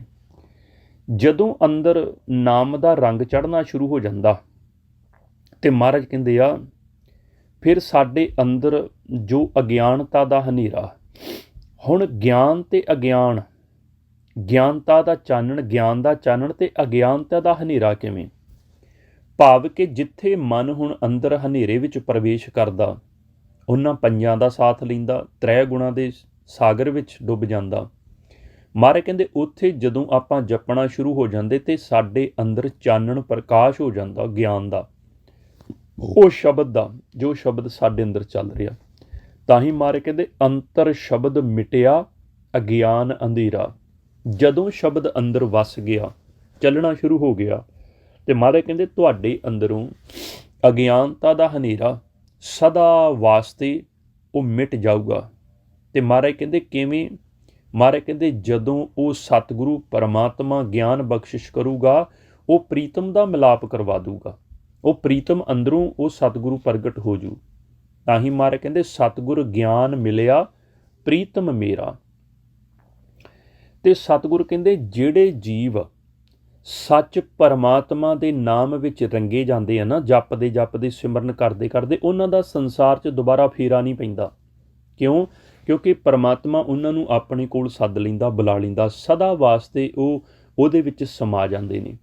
ਤਾਂ ਹੀ ਮਹਾਰਾਜ ਕਹਿੰਦੇ ਜੋ ਸੱਚ ਰਾਤੇ ਤਿਨ ਬਹੁੜ ਨਾ ਫੇਰਾ, ਕਹਿੰਦੇ ਉਹਨਾਂ ਦਾ ਦੁਬਾਰਾ ਸੰਸਾਰ ਵਿੱਚ ਫੇਰਾ ਨਹੀਂ ਪਊਗਾ। ਹੁਣ ਕਈ ਵਾਰ ਬਹੁਤੇ ਜੀਵ ਕਹਿੰਦੇ ਕੋਈ ਗੱਲ ਨਹੀਂ, ਅਗਲੀ ਵਾਰੀ ਸਹੀ, ਐਰਕਾਂ ਦੇ ਬਸ ਜੀ ਇੱਦਾਂ ਹੀ ਜਨਮ ਸਾਡਾ ਲੰਘ ਚੱਲਿਆ।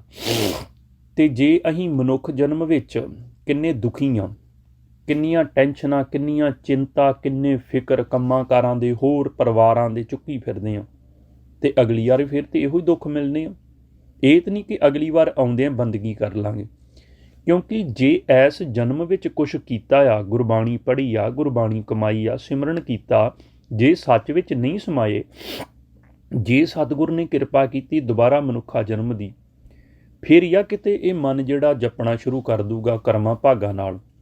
ਨਹੀਂ ਤੇ ਮਹਾਰਾਜ ਕਹਿੰਦੇ ਤੈਨੂੰ 84 ਲੱਖ ਜੂਨ ਦਾ ਗੇੜਾ ਖਾ ਕੇ ਫਿਰ ਆਉਣਾ ਪਊਗਾ। ਤਾਂ ਹੀ ਮਹਾਰਾਜ ਕਹਿੰਦੇ ਜੋ ਸੱਚ ਰਾਤੇ ਤਿੰਨ ਬਹੁੜ ਨਾ ਫੇਰਾ। ਇਹ ਦੁਬਾਰਾ ਫੇਰਾ ਕਿਵੇਂ ਨਹੀਂ ਪਊਗਾ? ਮਹਾਰਾਜ ਕਹਿੰਦੇ ਜਿਹੜੇ ਨਾਮ ਨੂੰ ਦ੍ਰਿੜ ਕਰ ਲੈਂਦੇ ਆਪਣੇ ਅੰਦਰ, ਆਪਣੀ ਰਸਨਾ ਦੇ ਨਾਲ ਦ੍ਰਿੜ ਕਰ ਲੈਂਦੇ, ਆਪਣੇ ਹਿਰਦੇ ਦੇ ਅੰਦਰ ਉਹ ਸ਼ਬਦ ਨੂੰ ਨਾਮ ਨੂੰ ਦ੍ਰਿੜ ਕਰ ਲੈਂਦੇ ਆ। ਤਾਂ ਹੀ ਮਹਾਰਾਜ ਕਹਿੰਦੇ ਨਾਨਕ ਨਾਮ ਦ੍ਰਿੜਾਏ ਪੂਰਾ ਗੁਰ ਮੇਰਾ। ਮਹਾਰਾਜ ਕਹਿੰਦੇ ਉਹ ਗੁਰੂ ਆ ਜਿਹੜਾ ਸੱਚ ਨਾਮ ਨੂੰ ਸਾਡੇ ਅੰਦਰ ਦ੍ਰਿੜ ਕਰ ਦੇ। ਹੁਣ ਜਿਵੇਂ ਆਪਾਂ ਗੁਰਬਾਣੀ ਵਿੱਚ ਪੜ੍ਹਦੇ ਹਾਂ ਨਾ ਕਿ ਗੁਰੂ ਬਹੁਤ ਜ਼ਰੂਰੀ ਆ, ਪਰ ਗੁਰੂ ਉਹ ਸੱਚਾ ਹੋਵੇ, ਉਹ ਪੂਰਾ ਗੁਰੂ ਹੋਵੇ। ਉਹਦੀ ਪਹਿਚਾਣ ਗੁਰਬਾਣੀ ਗੁਰੂ ਸਾਹਿਬ ਸਾਨੂੰ ਕਰਾ ਰਹੇ ਆ ਕਿ ਜਿਹੜਾ ਸਾਨੂੰ ਸੱਚ ਪਰਮਾਤਮਾ ਦਾ ਨਾਮ ਦ੍ਰਿੜ ਕਰਵਾ ਦੇ, ਇੱਥੋਂ ਤੱਕ ਕਿ ਪਰਮਾਤਮਾ ਦਾ ਮਿਲਾਪ ਹੀ ਕਰਵਾ ਦੇ, ਇਹੋ ਜਿਹਾ ਗੁਰੂ। ਤਾਂ ਹੀ ਮਹਾਰਾਜ ਗੁਰਬਾਣੀ 'ਚ ਆਪਾਂ ਨੂੰ ਸਮਝਾ ਰਹੇ ਆ, ਕਹਿੰਦੇ ਸੋ ਗੁਰ ਕਰੋ, ਕਹਿੰਦੇ ਉਹ ਗੁਰੂ ਕਰੋ ਕਿਹੜਾ?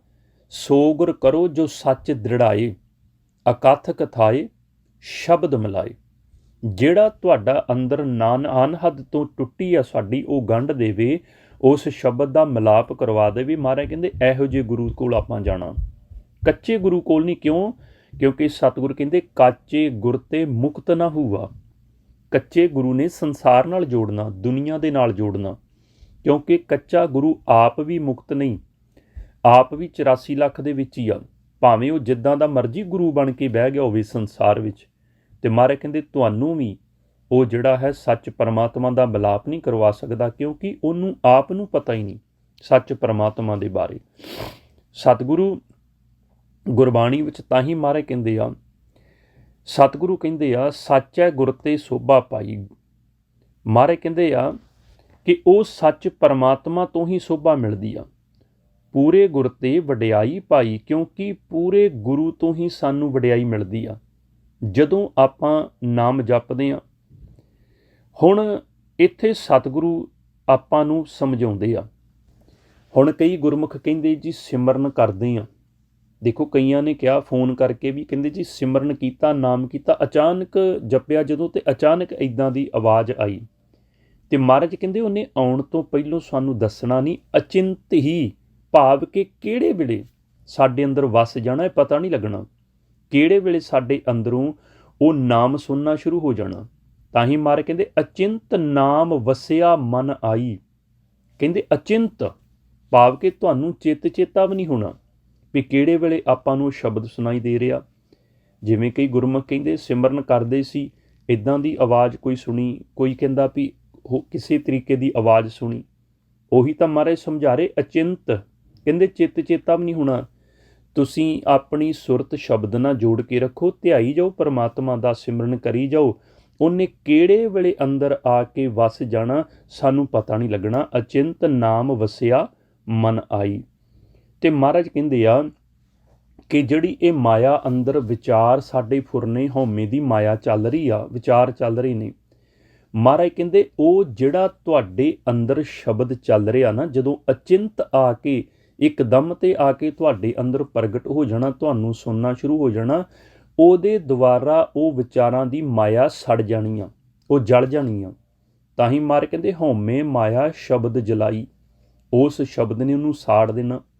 ਜਿਹੜੀ ਮਾਇਆ, ਜਿਹੜੇ ਵਿਚਾਰ, ਜਿਹੜੇ ਫੁਰਨੇ ਸਾਡੇ ਮਨ ਨੂੰ ਸਤਾਉਂਦੇ ਆ, ਜਿਹੜੇ ਉਸ ਪਰਮਾਤਮਾ ਵਾਹਿਗੁਰੂ ਦਾ ਮਿਲਾਪ ਨਹੀਂ ਕਰਨ ਦਿੰਦੇ, ਸੰਸਾਰ ਦੇ ਨਾਲ ਜੋੜ ਕੇ ਰੱਖਦੇ ਆ, ਤਾਂ ਹੀ ਮਹਾਰਾਜ ਕਹਿੰਦੇ ਫਿਰ ਉਸ ਸੱਚੇ ਦਰ 'ਤੇ ਜਾ ਕੇ, ਉਸ ਪਰਮਾਤਮਾ ਦੇ ਦਰ 'ਤੇ ਜਾ ਕੇ ਤੇ ਸੱਚੇ ਗੁਰੂ ਦੇ ਦਰ 'ਤੇ ਜਾ ਕੇ ਫਿਰ ਸਾਨੂੰ ਸੋਭਾ ਮਿਲਦੀ ਆ। ਤਾਂ ਹੀ ਮਹਾਰਾਜ ਕਹਿੰਦੇ ਸੱਚ ਹੈ ਗੁਰ ਤੇ ਸੋਭਾ ਪਾਈ। ਹੁਣ ਗੁਰਬਾਣੀ ਵਿੱਚ ਸਤਿਗੁਰੂ ਦੇਖੋ ਤੀਸਰੇ ਪਾਤਸ਼ਾਹ ਗੁਰੂ ਅਮਰਦਾਸ ਪਾਤਸ਼ਾਹ ਮਹਾਰਾਜ ਆਪਾਂ ਨੂੰ ਪਤਾ ਕੀ ਸਮਝਾ ਰਹੇ ਆ। ਮਹਾਰਾਜ ਕਹਿੰਦੇ ਮਾਲਕ ਨਿਰੰਕਾਰ ਦਾ ਸਿਮਰਨ ਕਰਨ ਤੋਂ ਬਗੈਰ ਮੇਰੇ ਮਨ ਦਾ ਕਾਰਜ ਕੋਈ ਹੈ ਹੀ ਨਹੀਂ। ਹੁਣ ਜਿਵੇਂ ਕੱਲ੍ਹ ਪਰਸੋਂ ਵੀ ਗੁਰਮੁਖ ਇੱਕ ਕਹਿ ਰਹੇ ਸਨ ਭਈ ਇਹ ਸਾਧਾਂ ਦਾ ਕੰਮ ਹੁੰਦਾ ਜੀ, ਫਲਾਣਿਆਂ ਦਾ ਕੰਮ ਹੁੰਦਾ ਆ, ਵੀ ਕੰਮ ਨਹੀਂ ਕਰਨਾ, ਵਿਹਲੇ ਰਹਿ ਕੇ ਆਹ ਕੰਮ ਕਰੀ ਜਾਓ। ਤੇ ਮਹਾਰਾਜ ਕਹਿੰਦੇ ਸਰੀਰ ਨੇ ਕਰਮ ਕਰਨਾ, ਪਰ ਜਿਹੜਾ ਮਨ ਆ, ਇੱਥੇ ਸਤਿਗੁਰ ਕਹਿ ਰਹੇ ਮੇਰੇ ਮਨ ਨੂੰ ਇੱਕੋ ਹੀ ਕਾਰਜ ਆ, ਦੂਸਰਾ ਕੋਈ ਕਾਰਜ ਨਹੀਂ। ਕਿਹੜਾ? ਉਹ ਜਗਦੀਸ਼ ਨੂੰ, ਉਸ ਪਰਮਾਤਮਾ ਨੂੰ ਧਿਆਉਣਾ, ਉਹਦਾ ਸਿਮਰਨ ਕਰਨਾ। ਮਹਾਰਾਜ ਤਾਈਓ ਕਹਿੰਦੇ ਜਗਦੀਸ਼ ਸੇਵੂ ਮੈਂ ਅਵਰ ਨਾ ਕਾਜਾ। ਕਹਿੰਦੇ ਮੇਰਾ ਮਨ ਦਾ ਹੋਰ ਕੋਈ ਸੁਭਾਅ ਬਣਿਆ ਨਹੀਂ, ਆਦਤ ਬਣ ਗਈ, ਇਹ ਕਾਰਜ ਬਣਾ ਲਿਆ, ਇਹ ਆਪਾਂ ਕਰਮ ਬਣਾ ਲਿਆ ਆਪਣੇ ਮਨ ਦਾ। ਜਿਵੇਂ ਸਰੀਰ ਦਾ ਸਾਡਾ ਕਰਮ ਹੈ, ਅਸੀਂ ਇੱਕ ਜਗ੍ਹਾ ਜੋਬ ਕਰਦੇ ਹਾਂ, ਸਾਡਾ ਅਸੀਂ ਕਾਜ ਬਣਾ ਲੈਂਦੇ ਉਹਨੂੰ ਕਿ ਇੰਨੇ ਵਜੇ ਉੱਠ ਕੇ ਜਾਣਾ ਅਤੇ ਇੰਨੇ ਵਜੇ ਆਪਣੀ ਡਿਊਟੀ ਨੂੰ ਸਮਾਪਤ ਕਰਕੇ ਵਾਪਸ ਆਉਣਾ। ਇਸੇ ਤਰ੍ਹਾਂ ਮਹਾਰਾਜ ਕਹਿੰਦੇ ਮਨ ਦਾ ਵੀ ਕਾਰਜ ਬਣਾਉਣਾ, ਉਸ ਪਰਮਾਤਮਾ ਨੂੰ ਜਪਣ ਵਾਸਤੇ। ਜਗਦੀਸ਼ ਸੇਵੂ ਮੈਂ ਅਵਰ ਨਾ ਕਾਜਾ, ਕਿ ਮੇਰੇ ਮਨ ਦਾ ਕੋਈ ਕਾਰਜ ਹੀ ਨਹੀਂ ਹੋਰ, ਇੱਕੋ ਕਾਰਜ ਮੇਰਾ ਮਨ ਕਰਦਾ, ਉਸ ਪਰਮਾਤਮਾ ਦਾ ਸਿਮਰਨ। ਅਤੇ ਮਹਾਰਾਜ ਤਾਂ ਹੀ ਤਾਂ ਸਮਝਾਉਂਦੇ ਆ। ਅਤੇ ਮਹਾਰਾਜ ਕਹਿੰਦੇ ਜਦੋਂ ਆਪਾਂ ਆਪਣੇ ਮਨ ਨੂੰ ਇਸ ਕਾਰਜ 'ਤੇ ਤੋਰ ਲੈਂਦੇ ਹਾਂ, ਜਦੋਂ ਸਾਡਾ ਮਨ ਇਹਨੂੰ ਆਪਣਾ ਕਰਮ ਬਣਾ ਲੈਂਦਾ ਉਸ ਪਰਮਾਤਮਾ ਨੂੰ ਧਿਆਉਣ ਦਾ, ਫਿਰ ਮਹਾਰਾਜ ਕਹਿੰਦੇ ਆ ਕਿ ਅਨਦਿਨ ਹੀ ਸਾਡੇ ਮਨ ਨੂੰ ਆਨੰਦ ਆਉਣਾ ਸ਼ੁਰੂ ਹੋ ਜਾਂਦਾ। ਅਤੇ ਮਹਾਰਾਜ ਕਹਿੰਦੇ ਜਿਹੜਾ ਮਨ ਆ, ਮਨ ਮੇਰਾ ਗੁਰਮੁਖ, ਤਾਂ ਹੀ ਮਹਾਰਾਜ ਗੁਰਬਾਣੀ ਸਮਝਾਉਂਦੇ ਅਣਦਿਨ ਆਨੰਦ ਹੋਵੈ ਮਨ ਮੇਰਾ। ਮੇਰੇ ਮਨ ਨੂੰ ਰੋਜ਼ ਹੀ ਐਸਾ ਆਨੰਦ ਆਉਣ ਲੱਗ ਗਿਆ ਜਦੋਂ ਮੈਂ ਆਪਣੇ ਮਨ ਨੂੰ ਪਰਮਾਤਮਾ ਨੂੰ ਜਪਣ ਦਾ ਕਾਰਜ ਬਣਾ ਲਿਆ। ਅਤੇ ਮਹਾਰਾਜ ਕਹਿੰਦੇ ਅਣਦਿਨ ਆਨੰਦ ਹੋਵੈ ਮਨ ਮੇਰਾ, ਗੁਰਮੁਖ ਮੰਗੂ ਤੇਰਾ ਨਾਮ ਨਿਵਾਜਾ। ਸਤਿਗੁਰ ਕਹਿੰਦੇ ਆ ਮੈਂ ਐਸੇ ਗੁਰਮੁਖ ਮੰਗਦਾ ਤੇਰੇ ਕੋਲੋਂ, ਐਸੇ ਭਗਤ ਮੰਗਦਾ ਤੇਰੇ ਕੋਲੋਂ ਜਿਨ੍ਹਾਂ ਨੂੰ ਪਹਿਲੋਂ ਤੋਂ ਹੀ ਤੇਰੇ ਨਾਮ ਦੀ ਵਡਿਆਈ ਮਿਲੀ ਹੋਈ ਆ। ਤਾਂ ਹੀ ਮਹਾਰਾਜ ਕਹਿੰਦੇ ਆ ਗੁਰਬਾਣੀ ਵਿੱਚ ਅਣਦਿਨ ਆਨੰਦ ਹੋਵੈ ਮਨ ਮੇਰਾ, ਗੁਰਮੁਖ ਮੰਗੂ, ਮੈਂ ਤੇਰੇ ਕੋਲੋਂ ਐਸੇ ਗੁਰਮੁਖ ਮੰਗਦਾ ਕਿਹੜੇ? ਤੇਰਾ ਨਾਮ ਨਿਵਾਜਾ, ਜਿਹੜੇ ਪਹਿਲੋਂ ਹੀ ਤੇਰੇ ਨਾਮ ਨਾਲ ਨਿਵਾਜੇ ਹੋਏ ਨੇ, ਜਿਨ੍ਹਾਂ ਦੀ ਪਹਿਲੋਂ ਹੀ ਸੋਭਾ ਖੰਡ ਬ੍ਰਹਿਮੰਡ ਵਿੱਚ ਹੁੰਦੀ ਆ, ਐਸੇ ਗੁਰਮੁਖ ਮੈਨੂੰ ਮਿਲਾ ਦਿਓ। ਸਤਿਗੁਰੂ, ਕਿਉਂਕਿ ਮਹਾਰਾਜ ਕਹਿੰਦੇ ਆ ਨਾ, ਜਿਵੇਂ ਆਪਾਂ ਉਸ ਦਿਨ ਵਿਚਾਰ ਕੀਤੀ ਸੀ ਕਿ ਮਨ ਨੂੰ ਪਰਮਾਤਮਾ ਦੇ ਉੱਪਰ ਯਕੀਨ ਨਹੀਂ ਹੁੰਦਾ। ਸੰਸਾਰ ਦੇ ਜੀਵ, ਪਹਿਲੀ ਗੱਲ ਤਾਂ ਜਿਵੇਂ ਆਪਾਂ ਵਿਚਾਰ ਪਹਿਲੋਂ ਕੀਤੀ ਕਿ ਕਹਿੰਦੇ ਨਹੀਂ ਕੋਈ ਪਰਮਾਤਮਾ ਹੈ, ਕੋਈ ਰੱਬ ਨਹੀਂ ਹੁੰਦਾ, ਕੋਈ ਪਰਮਾਤਮਾ ਨਹੀਂ ਹੁੰਦਾ। ਅਤੇ ਆਪਾਂ ਵਿਚਾਰ ਕੱਲ੍ਹ ਵੀ ਕੀਤੀ ਸੀ ਕਿ ਆਪਣੀ ਪ੍ਰਤੀਤ ਆਪ ਹੀ ਖੋਵੈ, ਬਹੁਰ ਉਸਕਾ ਵਿਸ਼ਵਾਸ ਨ ਹੋਵੇ। ਕਿਉਂਕਿ ਪਹਿਲੋਂ ਕਈ ਜਨਮ ਮਨ ਨੇ ਆਪਣਾ ਯਕੀਨ ਗਵਾ ਲਿਆ ਅਤੇ ਹੁਣ ਐਡੀ ਛੇਤੀ ਪਰਮਾਤਮਾ ਯਕੀਨ ਨਹੀਂ ਕਰਦਾ ਮਨ ਬੱਚੇ 'ਤੇ। ਤਾਂ ਹੀ ਮਹਾਰਾਜ ਕਹਿੰਦੇ ਆ ਕਿ ਮਨ ਨੂੰ ਪ੍ਰਤੀਤ ਮੰਨ ਕੇ ਹੀ ਆਉਣੀ ਆ। ਜਦੋਂ ਮੰਨੂਗਾ ਪਰਮਾਤਮਾ ਨੂੰ, ਫਿਰ ਮਨ ਨੂੰ ਪ੍ਰਤੀਤ ਆਉਣੀ, ਯਕੀਨ ਆਉਣਾ। ਤਾਂ ਹੀ ਮਹਾਰਾਜ ਕਹਿੰਦੇ ਮਨ ਕੀ ਪ੍ਰਤੀਤ ਮਨ 'ਤੇ ਪਾਈ।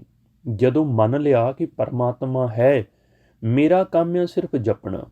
ਹੁਣ ਦੇਖੋ ਆਪਾਂ ਕੀ ਕਰਦੇ ਹਾਂ, ਮੰਨ ਲਓ ਇੱਕ ਆਪਾਂ ਸੇਬ ਦਾ ਜਾਂ ਸੰਤਰੇ ਦਾ ਬੂਟਾ ਹੀ ਲਾਉਂਦੇ ਹਾਂ, ਛੋਟਾ ਜਿਹਾ, ਉਹਨੂੰ ਪਾਣੀ ਪਾਉਂਦੇ ਹਾਂ, ਉਹਨੂੰ ਖਾਦ ਜਾਂ ਜਿਹੜੀ ਚੀਜ਼ ਦੀ ਲੋੜ ਆਪਾਂ ਪਾਉਂਦੇ ਹਾਂ। ਕਦੀ ਦੁਨੀਆ ਵਿੱਚ ਕੋਈ ਕਵੇ ਵੀ ਇਹਨੂੰ ਔਰੰਜ ਜਾਂ ਸੇਬ ਮੈਂ ਲਾਇਆ, ਜਾਂ ਕੋਈ ਕਹਿ ਦੇ ਵੀ ਉਹਦੇ ਵਿੱਚ ਰਸ ਵੀ ਮੈਂ ਭਰਿਆ। ਭਾਈ ਬੂਟਾ ਜੇ ਮੈਂ ਲਾਇਆ ਸੀ ਤਾਂ ਰਸ ਵੀ ਮੈਂ ਹੀ ਭਰਿਆ। ਅਸੀਂ ਸਿਰਫ ਇੰਨਾ ਕੁ ਕੰਮ ਕਰਦੇ ਹਾਂ ਕਿ ਉਹ ਬੂਟਾ ਲਾ ਦਿੰਦੇ ਹਾਂ, ਉਹਦੇ ਵਿੱਚ ਰਸ, ਉਹਨੂੰ ਫਲ, ਉਹ ਸਾਰਾ ਕੁਛ ਪਰਮਾਤਮਾ ਆਪ ਉਹ ਕਿਰਤ ਕਰਿਆ ਕਰਦਾ। ਹੁਣ ਸਾਡਾ ਕੰਮ ਹੈ ਰਸਨਾ ਨਾਲ ਬੋਲ ਕੇ ਅੰਦਰ ਤੱਕ ਆਪਣੀ ਆਵਾਜ਼ ਨੂੰ ਲੈ ਕੇ ਜਾਣਾ, ਇਸ ਬੂਟੇ ਨੂੰ ਲਾਉਣਾ।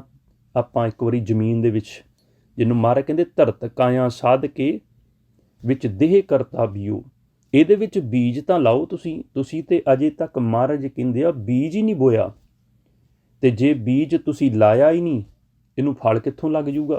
ਬੂਟਾ ਤਾਂ ਇੱਦਾਂ ਪੱਕੇ ਥਾਂ 'ਤੇ ਉੱਦਾਂ ਹੀ ਸੁੱਟ ਛੱਡਿਆ, ਧਰਤੀ ਵਿੱਚ ਉਹਨੂੰ ਗੱਡਿਆ ਹੀ ਨਹੀਂ, ਉਹਨੂੰ ਫਲ ਨਹੀਂ ਲੱਗਣਾ, ਫਲ ਦੇ ਵਿੱਚ ਰਸ ਨਹੀਂ ਆਉਣਾ। ਮਹਾਰਾਜ ਕਹਿੰਦੇ ਤੁਸੀਂ ਸ਼ੁਰੂ ਕਰੋ, ਸਿਮਰਨ ਕਰੋ, ਨਾਮ ਜਪੋ, ਕਿਉਂਕਿ ਕਈ ਵਾਰ ਇਹੋ ਜਿਹਾ ਧਰਤੀ ਹੁੰਦੀ ਆ।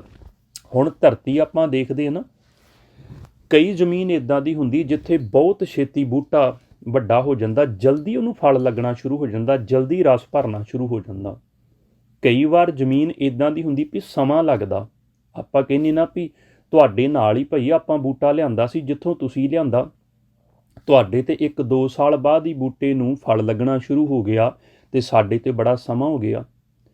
ਇਸੇ ਕਰਕੇ ਮਹਾਰਾਜ ਕਹਿੰਦੇ ਕਾਹਲੇ ਨਹੀਂ ਪੈਣਾ, ਤੁਸੀਂ ਜਪੀ ਜਾਣਾ, ਬੂਟਾ ਲਾਓ, ਸਮਾਂ ਲੱਗ ਸਕਦਾ, ਕਿਉਂਕਿ ਤੁਹਾਡੇ ਅੰਦਰ ਦੀ ਧਰਤੀ ਤੁਹਾਨੂੰ ਨਹੀਂ ਪਤਾ, ਪਰਮਾਤਮਾ ਨੂੰ ਪਤਾ ਕਿੱਦਾਂ ਦੀ ਆ। ਹੁਣ ਮਹਾਰਾਜ ਕਹਿੰਦੇ ਸਭ ਤੋਂ ਪਹਿਲੋਂ ਜਦੋਂ ਆਪਾਂ ਕੋਈ ਫਸਲ ਬੀਜਦੇ ਨਾ, ਕਣਕ ਜਾਂ ਝੋਨਾ, ਤੇ ਪੈਲੀ ਦੇ ਵਿੱਚੋਂ ਗੰਦ ਸਾਫ਼ ਕਰਦੇ ਹਾਂ। ਆਪਾਂ ਉਹ ਗੰਦ ਨੂੰ ਸਾਫ਼ ਕਰਦੇ ਹਾਂ ਤੇ ਫਿਰ ਹੀ ਉਹਦੇ ਵਿੱਚ ਬੀਜ ਸੁੱਟਦੇ ਹਾਂ ਨਾ। ਤੇ ਜੋ ਆਪਾਂ ਸਿਮਰਨ ਕਰ ਰਹੇ ਹਾਂ, ਨਾਮ ਜਪ ਰਹੇ ਹਾਂ, ਕਹਿੰਦੇ ਜੀ ਵਿਚਾਰ ਫੁਰਨੇ ਮਰਦੇ ਨਹੀਂ, ਆਉਂਦੇ ਆ। ਮਹਾਰਾਜ ਕਹਿੰਦੇ ਤੁਸੀਂ ਅੰਦਰੋਂ ਉਹ ਗੰਦ ਬਾਹਰ ਕੱਢ ਰਹੇ ਹੋ। ਉਹ ਨਿੱਦਣ, ਉਹ ਗੁੱਲੀ ਡੰਡਾ, ਜੋ ਵੀ ਗੰਦ ਇਹ ਬੀਜਿਆ ਹੋਇਆ ਵਾ, ਉਹ ਸਿਮਰਨ ਕਰ ਕਰਕੇ ਤੁਸੀਂ ਬਾਹਰ ਕੱਢ ਰਹੇ ਹੋ। ਤੇ ਜਿਸ ਦਿਨ ਉਹ ਸਾਫ਼ ਹੋ ਗਈ ਧਰਤੀ, ਬੀਜਣ ਦੇ ਯੋਗ ਹੋ ਗਈ ਧਰਤੀ, ਉਹਦੇ ਵਿੱਚ ਫਿਰ ਨਾਮ ਆਪੇ ਹੀ ਉਹ ਬੂਟਾ ਉੱਗ ਪੈਣਾ। ਤੇ ਫਿਰ ਉਹ ਜਿਹੜਾ ਰਸ ਆ ਨਾ, ਉਹ ਪਰਮਾਤਮਾ ਨੇ ਆਪ ਭਰਨਾ ਉਸ ਨਾਮ ਦਾ। ਸਤਿਗੁਰੂ ਗੁਰਬਾਣੀ ਵਿੱਚ ਆਪਾਂ ਨੂੰ ਤਾਂ ਹੀ ਸਮਝਾਉਂਦੇ, ਮਹਾਰਾਜ ਕਹਿੰਦੇ ਆ, ਮਨ ਕੀ ਪ੍ਰਤੀਤ ਮਨ ਤੇ ਪਾਈ, ਕਿਵੇਂ? ਕਹਿੰਦੇ ਪੂਰੇ ਗੁਰ ਤੇ ਸ਼ਬਦ ਬੁਝਾਈ। ਜਦੋਂ ਪੂਰੇ ਗੁਰੂ ਤੋਂ ਸਾਨੂੰ ਐਸੀ ਸਿੱਖਿਆ ਮਿਲੀ ਤੇ ਇਸ ਸ਼ਬਦ ਨੂੰ ਆਪਾਂ ਬੁੱਝ ਲਿਆ। ਜਿਹੜਾ ਸ਼ਬਦ ਚੱਲ ਤੇ ਪਹਿਲੋਂ ਵੀ ਰਿਹਾ ਸੀ, ਪਰ ਉਹਨੂੰ ਬੁੱਝਿਆ ਨਹੀਂ। ਬੁੱਝਿਆ ਦਾ ਭਾਵ ਕਿ ਉਹਨੂੰ ਸੁਣਿਆ ਨਹੀਂ, ਉਹਦੇ ਤੱਕ ਪਹੁੰਚੇ ਨਹੀਂ ਆਪਾਂ ਅਜੇ ਤੱਕ। ਮਹਾਰਾਜ ਕਹਿੰਦੇ ਆ, ਜੀਵਨ ਮਰਨ ਕੋ ਸਮਸਰ ਵੇਖੈ। ਮਹਾਰਾਜ ਕਹਿੰਦੇ ਜਿਹੜਾ ਜੰਮਣ ਤੇ ਮਰਨ ਨੂੰ ਇੱਕ ਨਜ਼ਰ ਨਾਲ ਦੇਖਦਾ ਵਾ, ਤੇ ਫਿਰ ਕੀ ਹੁੰਦਾ? ਮਹਾਰਾਜ ਕਹਿੰਦੇ ਨਾ ਉਹ ਦੁਬਾਰਾ ਮਰਦਾ ਤੇ ਨਾ ਜੰਮ ਉਹਨਾਂ ਵੱਲ ਦੇਖਦਾ ਆ। ਕਿਉਂਕਿ ਜਦੋਂ ਉਹ ਸਤਿਗੁਰ ਦੀ ਨਜ਼ਰ ਵਿੱਚ ਆ ਜਾਂਦੇ, ਤਾਂ ਹੀ ਮਹਾਰਾਜ ਕਹਿੰਦੇ ਬਹੁੜ ਨਾ ਮਰੈ ਨਾ ਜੰਮ ਪੇਖੈ। ਵੀ ਨਾ ਤੇ ਜੰਮ ਦੇਖਦੇ ਉਹਨਾਂ ਵੱਲ, ਤੇ ਨਾ ਹੀ ਐਸੇ ਜੀਵ ਜਿਹੜੇ ਨੇ ਸੰਸਾਰ ਦੇ ਵਿੱਚ ਦੁਬਾਰਾ ਜਨਮ ਲੈਂਦੇ ਨੇ। ਸੋ ਇਸ ਕਰਕੇ ਜੋ ਸਤਿਗੁਰੂ ਗੁਰਬਾਣੀ ਵਿੱਚ ਆਪਾਂ ਨੂੰ ਗਿਆਨ ਬਖਸ਼ਿਸ਼ ਕਰ ਰਹੇ, ਜੇ ਆਪਾਂ ਜਪਿਆ ਨਹੀਂ, ਸਿਮਰਨ ਕੀਤਾ ਨਹੀਂ, ਤੇ ਮਹਾਰਾਜ ਕਹਿੰਦੇ ਫਿਰ ਸਾਨੂੰ ਵੀ ਬਾਰ-ਬਾਰ ਸੰਸਾਰ ਦੇ ਵਿੱਚ ਜੂਨਾਂ ਭੋਗਣੀਆਂ ਪੈਣਗੀਆਂ। ਤੇ ਫਿਰ ਪਤਾ ਨਹੀਂ ਕਿੰਨਾ ਯੁੱਗ ਲੱਗ ਜੂ ਦੁਬਾਰਾ ਇਹ ਮਨੁੱਖਾ ਜਨਮ ਲੈਣ ਵਾਸਤੇ। ਸੋ ਇਸ ਕਰਕੇ ਗੁਰਮੁਖ ਪਿਆਰਿਓ, ਜੋ ਸਤਿਗੁਰੂ ਕਹਿ ਰਹੇ ਆ, ਉਸ ਨੂੰ ਆਪਾਂ ਸੰਗਤ ਵਿੱਚ ਆਉਣ ਦਾ ਮਨੋਰਥ ਫਲ ਤਾਂ ਹੀ ਜੇ ਆਪਾਂ ਕਮਾਵਾਂਗੇ ਇਹਨਾਂ ਜੋ ਸਤਿਗੁਰ ਦੇ ਉਪਦੇਸ਼ ਨੂੰ। ਸੋ ਸਾਰੇ ਹੀ ਗੁਰਮੁਖ ਪਿਆਰਿਆਂ ਨੂੰ ਵਾਹਿਗੁਰੂ ਜੀ ਕਾ ਖਾਲਸਾ, ਵਾਹਿਗੁਰੂ ਜੀ ਕੀ